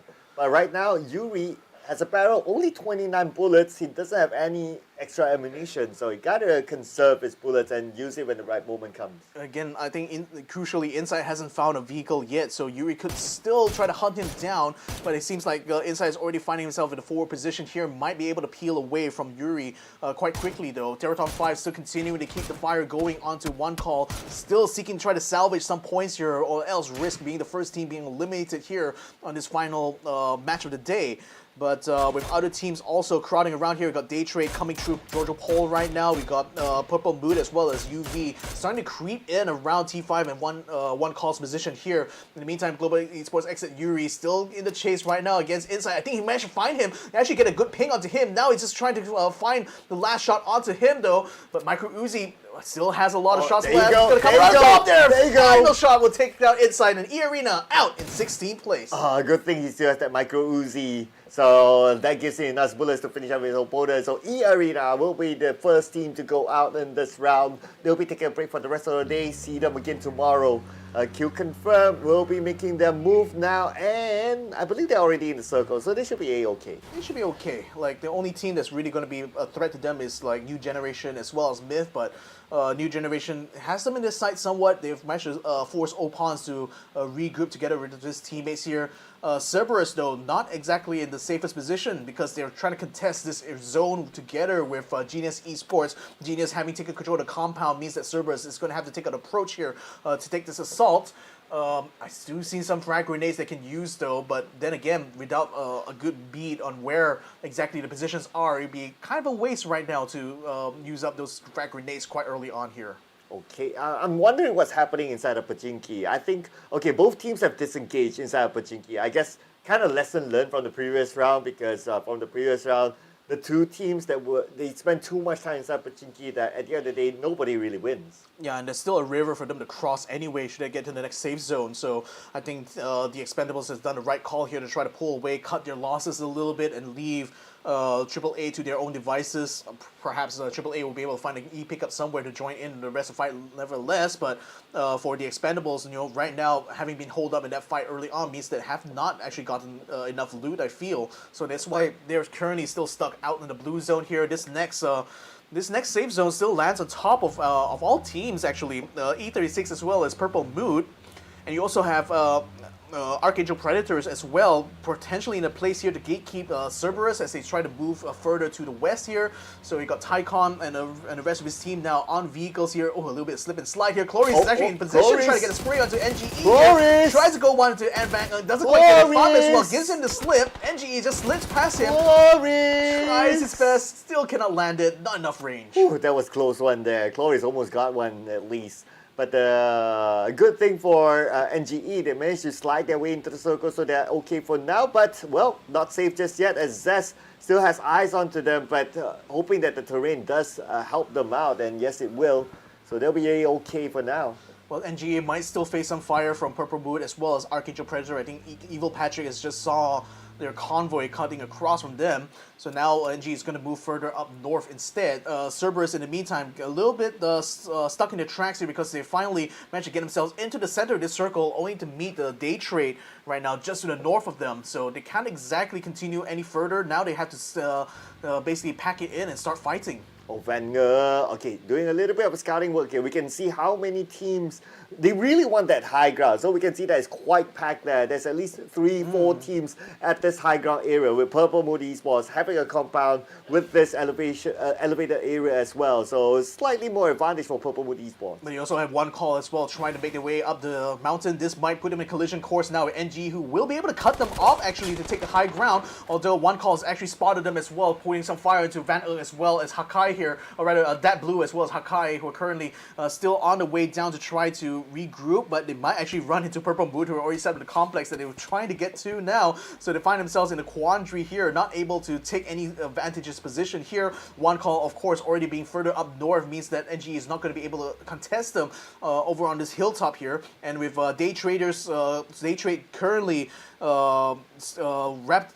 just basically distracted by this fight with CS right now, and CS is certainly trying to pull the attention away from this hilltop towards Georgia Paul instead, because Duckmai is already moving to try to set up an anchor point for his team here that can fall back to if they can't take this high ground against Daytrade. It does look like they're trying to sneak onto CERBERUS Esports, as in Daytrade Gaming sneaking onto them. So right now we can see Belmont on this hilltop. He sees Tycoon. Okay, there you go. Yeah. Tapping away and got a knockdown onto Tycoon, but being traded back immediately by Haisaki. Yeah, and Solo Z also watching out for Pachills on the other side. Norris also moving in to try to back up his teammate here and hopefully catch Haisaki as well. That's a nade there to be able to take out Belbov, so there's no chance for a revive there. CS has already drawn first blood against Daytrade here, while Duckmai has already gotten up to his teammate to get him to revive up. Fop in the meantime getting an engagement now with one call. This is an absolute firefight here as well as QConfirm getting himself in the mix too. They're going to be the third party getting eliminated, looks like. Wow, what just happened there? Now everyone's dropping like flies as Haisaki retreats back,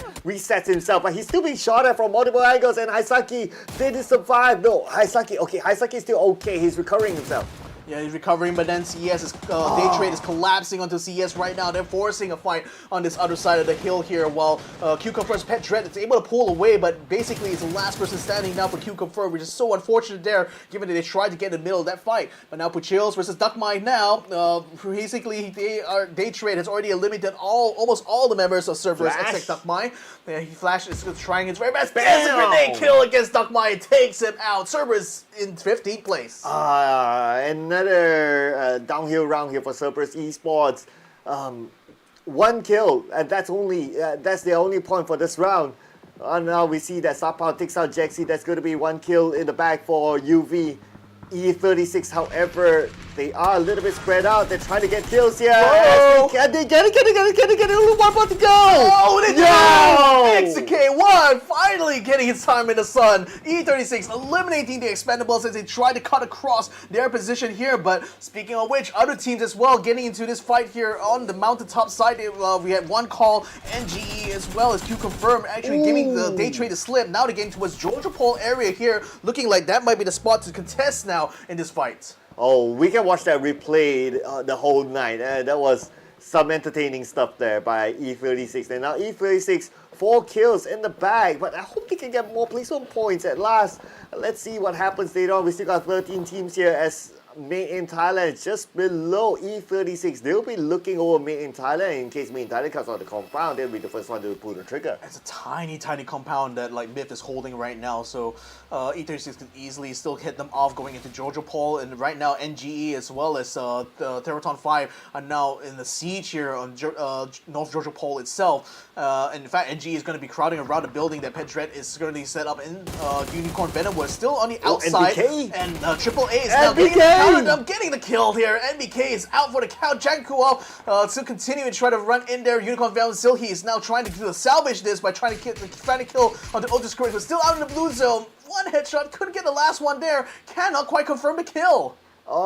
Just waiting for the kill feed right now to show itself who exactly will get that kill. And looks like still going to be NBK getting onto Skirt, so that's okay. But now Sly High taking out the blue and he tries to get himself into the circle. Sapao will pull out the long range shot. It's going to be Alec being taken down by Chloris somewhere else. And they're fighting inside the blue zone here, ladies and gentlemen. And it's a phase 3 circle, so it's very much very painful blue zone here to still continue fighting in, and UV and AAA not giving a ground anywhere to them. Sapao now trying to go for a drive-by hit against J-Dye anyway. So it looks like they will be able to clear their way now to the ground unless Equilucia and Silhi now encounter each other. He gets a knockdown to Silhi as well just as he entered the safe zone. Whoa, what a drive-by there. Beautifully done indeed. And now AAA, they managed to get themselves 3 kills. Fly High now be taken out, but they'll be shot from the other side. It's going to be PUBG Esports. Thailand will be the one to take them out. They were set up in the compound just in the north side, and they came out just in time to catch this fight here. So cleaning up house here. Now UV still has 2 members, Sapao as well as Mel, but they're going to be gate camped by both Daytrade as well as Purple Mood here because they're already completely set up in the north here with only 2 compounds within this this northern part of the circle. Okay, finally, everyone, we can breathe for a moment here, but gotta wait. I think another fight is going to happen there somewhere on the left side or maybe on the right side. GE is going in, but we're going to see the replay again on how Sapao secured that kill, tapping away into the smoke. He got it, but the moment he got that kill, counter-fire from the other side and the entire squad taken out. Yeah, but UV still is in play right now. Only 2 members strong though, unfortunately.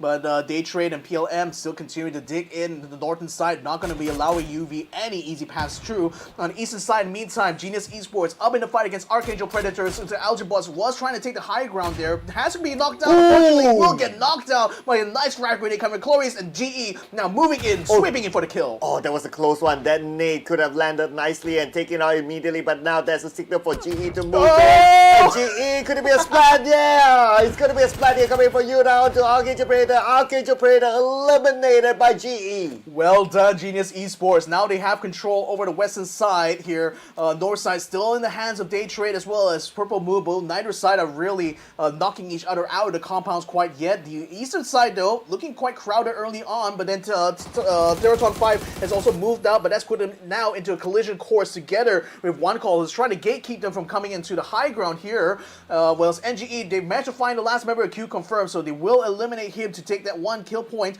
But now that's drawn some attention for Hasawat, but rather, like, Hasawat's still out in the open here, and Fab and Dat Blue might be able to track him down. Well, speaking about being on the outside, Yuri from GX is still on the outside, trying to make his way into the circle, and his route should be okay because everyone else is kind of busy on the outside of North Jogopol. We got 3 teams around the area, NGE, we got T5, we got One Call as well, and now the fact that NGE, they're currently on the outside circle, they need to take the fight against T5. Yeah, whoa, this is the perfect position to try to send some frag grenades, but that didn't seem to connect onto Hasawat's position quite yet, although it seems that NG is slowly but surely starting to take the advantage here by taking control over the top crest, and now Van is going to try to get a shot, gets a headshot to Rossitet Jr. Now they just need to deal with Hasawat, who's the last one standing there for T5. Oh, here we go. Only 1 left for T5, taken down by Fab. And that is it for T5 at number 10. A very rare occasion that they got eliminated at this stage. Yeah, and E36 as well, almost finding an opportunity to take some pot shots. Unfortunately, not able to take down those 2 members of GE there. But nevertheless, NGE will continue to move up here, having already done and dusted the Theerathon FIVE, are now starting to put some fire onto Daytrade as well as forcing One Call to move out of position here. But again, One Call is going to be moving towards this next safe zone, so perhaps they could try to keep NGE stuck on the outskirts of this next safe zone. I can feel the frustration of Yuri as well. He traveled so far just to get into the circle, and the circle ran away from him, and now he needs to go out to an open area to get into the circle, but he'll definitely be taking his time. But he'll allow all the other teams to move in first, and he'll quietly try to get in later. Yeah, GE taking, spreading themselves out along the border here to take control, and that probably will be a good way for them to take this fight against Myth right now, but then Myth stuck in this one tiny complex that's just south of the circle here, you know, just using that as their anchor points, but with other teams starting to come around now, One Call as well, taking control over this little range here that cuts between this circle So they're literally trying to find a good high ground in order to set their base up in. E36 as well, moving up northwards. That might put them in the path now to try to take the fight to NGE, where still, mind you, just a little bit skittish about getting over the crest, and that might be their downfall here because Deva finds Fab and takes him down. And that could be their opening to take down the rest of NGE, but NGE is not really revealing themselves. They're playing the terrain to their advantage. A little bit of elevation against their opponent as well as that blue tosses a nade onto the other side. Fab will be naded down.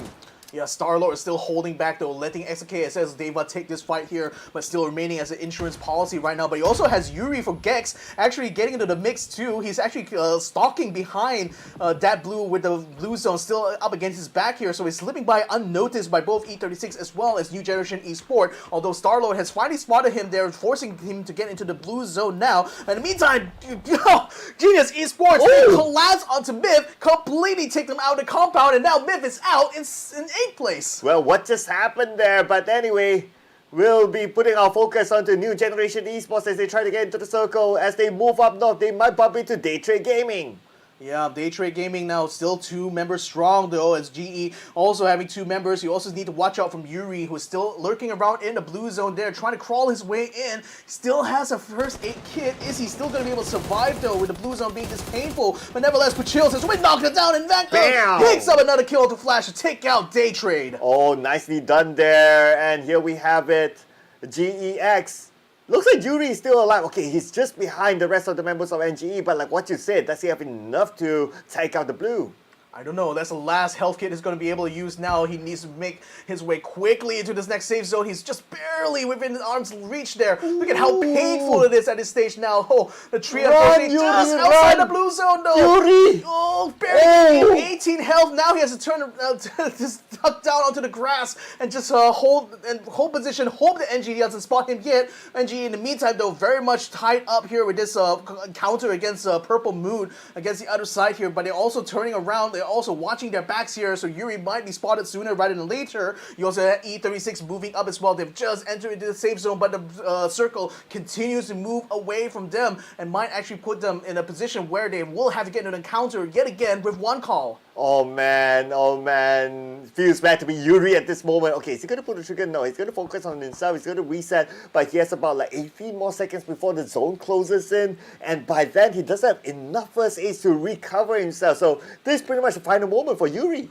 Yeah, I mean, his best bet now, maybe try to get a kill point against NGE, because I don't see any way he could fight the rest of the way unless NGE decides to move up forward and keep the pressure off him, allowing him to slip past. Yuri No, gets he's taking one. fire! He takes the kill! He gets 2! Oh my goodness, Yuri! 2 kill points now to GEX, and what a saving grace that is, especially given how terribly things started out for them. Chloris also finds XK1 on the outside, so that will be Enter Force 36 eliminated in 5th place. Now, so these 3 teams still remain. That's going to be Genius Esports right now coming to the south. Purple Moon now on a move here, trying to head off one call, who are 2 members strong right now, and definitely in the weakest position out of 3 teams here. Wow, Purple Moon Esports very bravely moving towards the outside of the circle. One call just on the other side by the Genius Esports on the other end as well, trying to put pressure onto Purple Moon Esports, but they need to be careful. The fact that one call have a little bit of elevation against them. But let's see how they're going to deal with this. They still have 1 member on the other side, though, providing cover fire. Yeah, while that fighting is going on, RG is going to hold on. C-Boy got a drop shot there, taking out 2 members of Purple Moon now. The only need to deal with is Fluky on the other side. And Danawat, it was on the opposite end of the circle, continuing to try to keep fire. But again, I don't think it's going to be likely to get any hits on one call, given that the Crest is going to be able to protect them. Now they will be able to finish off Borbots now. Only Fluky is left in the vicinity here to deal with. But again, I think one call can pretty much rest easy a little bit. As now, they really have to go focus on GE here. Danawat going to get caught a little bit by Zest. A care package going to be dropping in between No Man's Land here, and that might be just in the neighborhood for Genius Esports to use as a forward position. All right, let's see who's going to make the next move right now. We got Fluky still alive, just behind on one call. Probably doesn't know he's still there.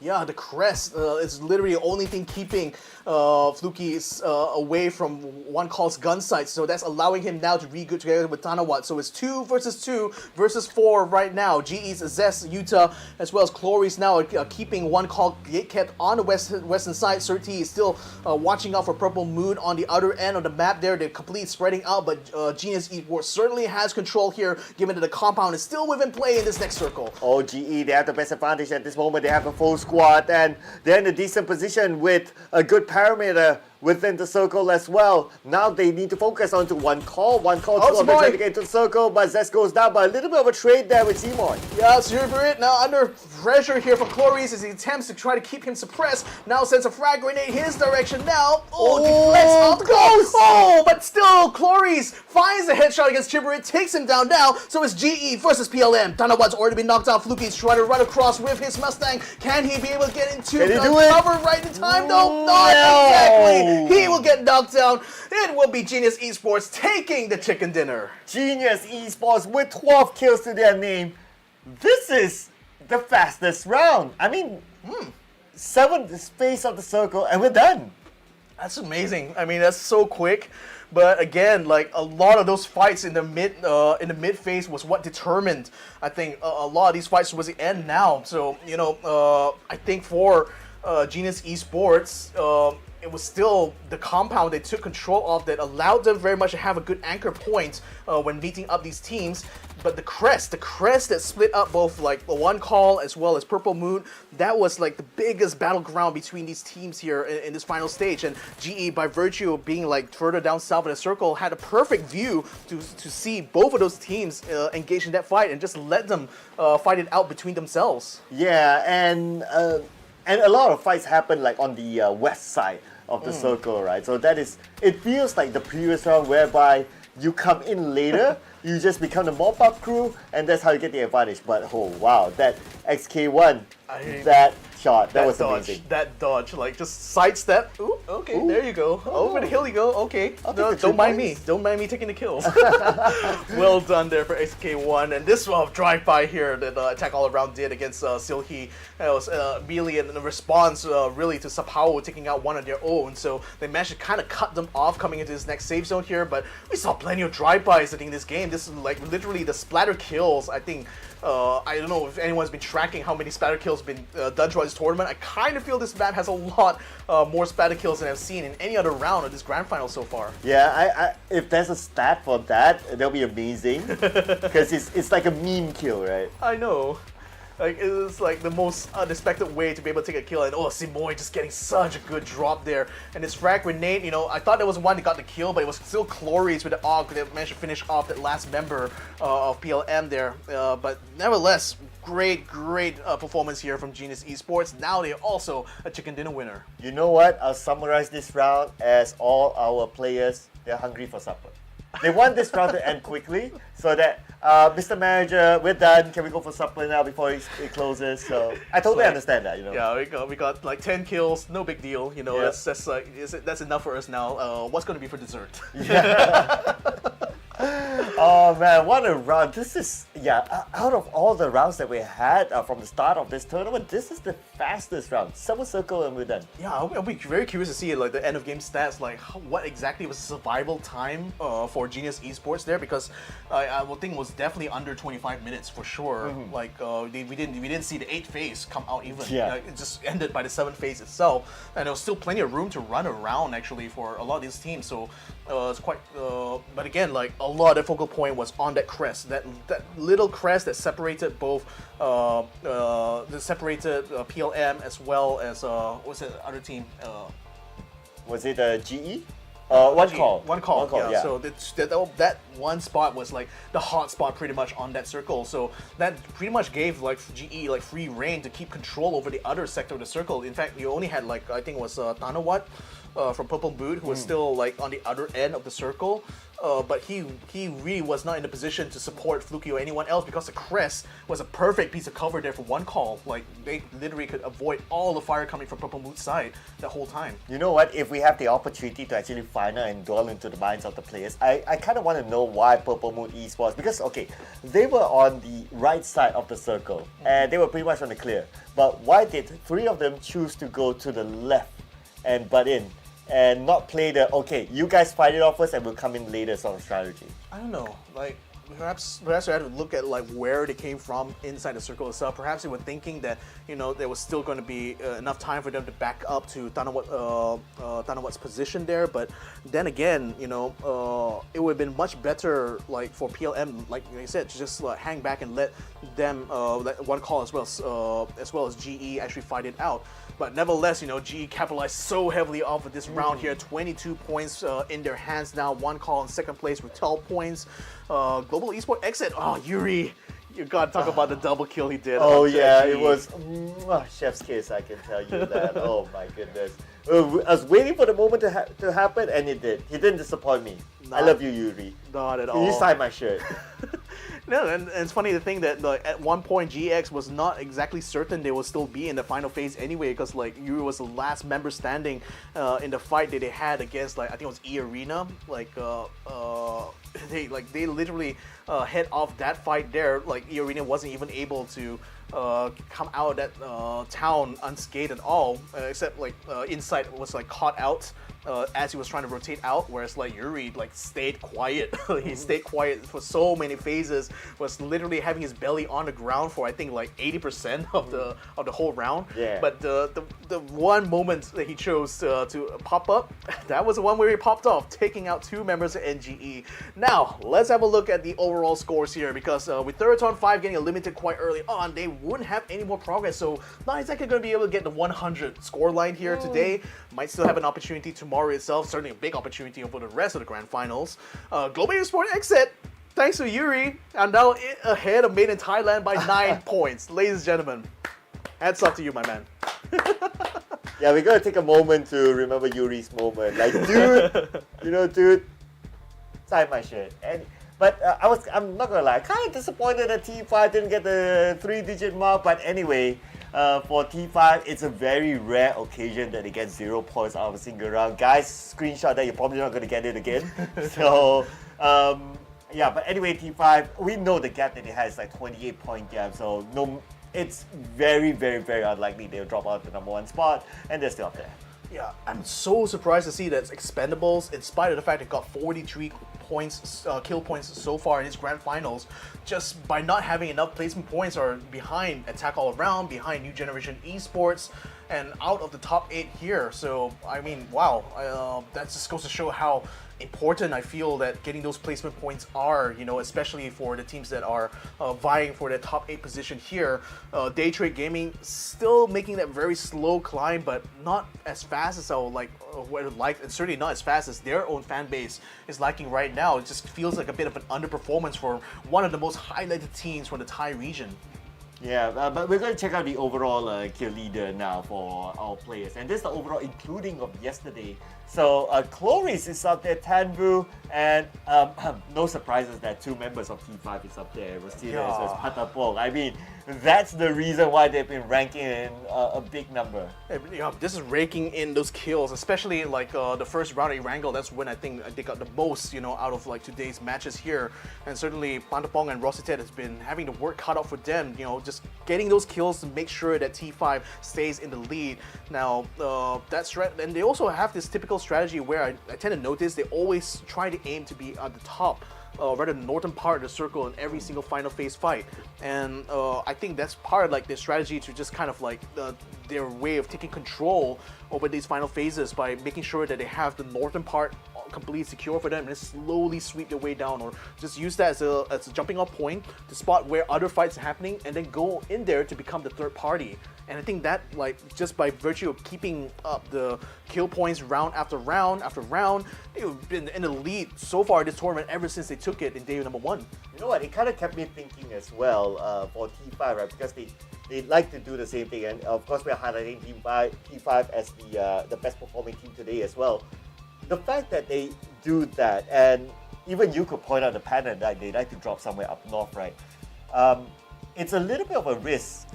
Looking at what we've learned in the final round, that teams know that they drop there, and if they want to challenge them just to kind of stop them from getting more points, that can happen tomorrow as well. And if it consistently happens tomorrow that teams challenge them early, they could lose the number 1 spot.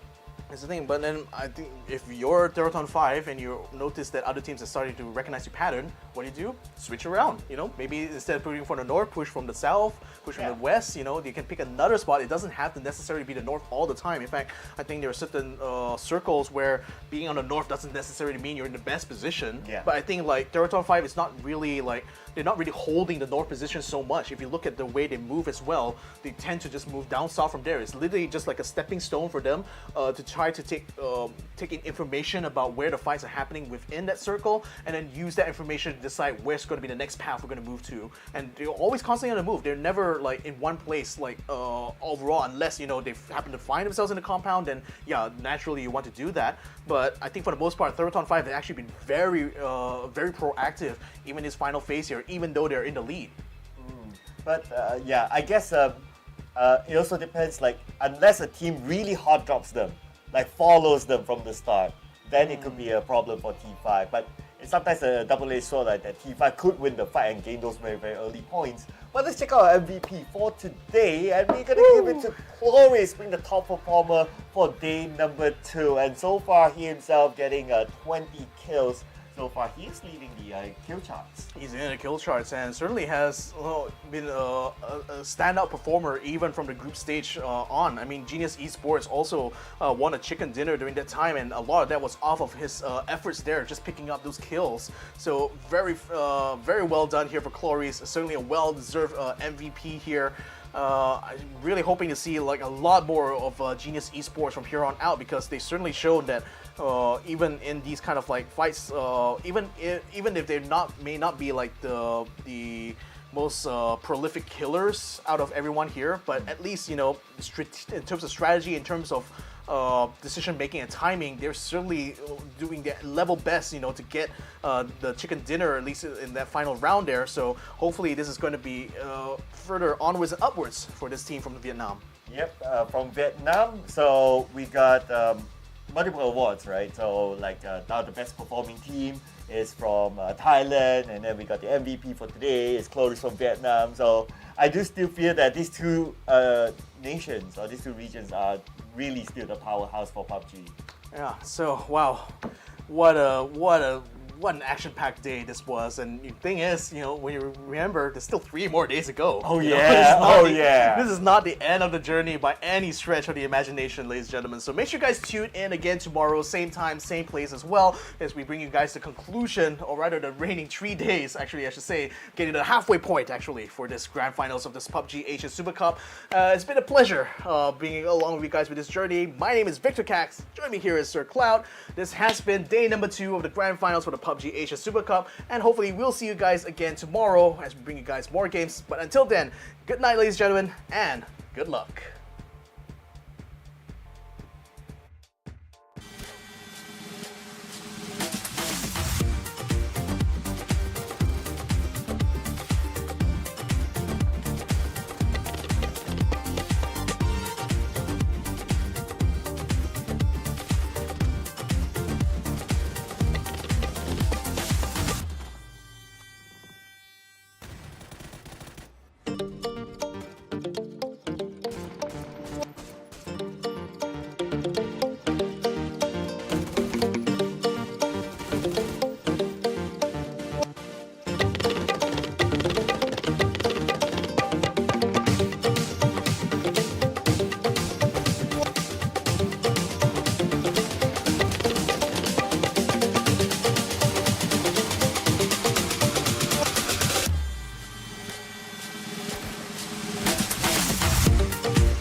Bye.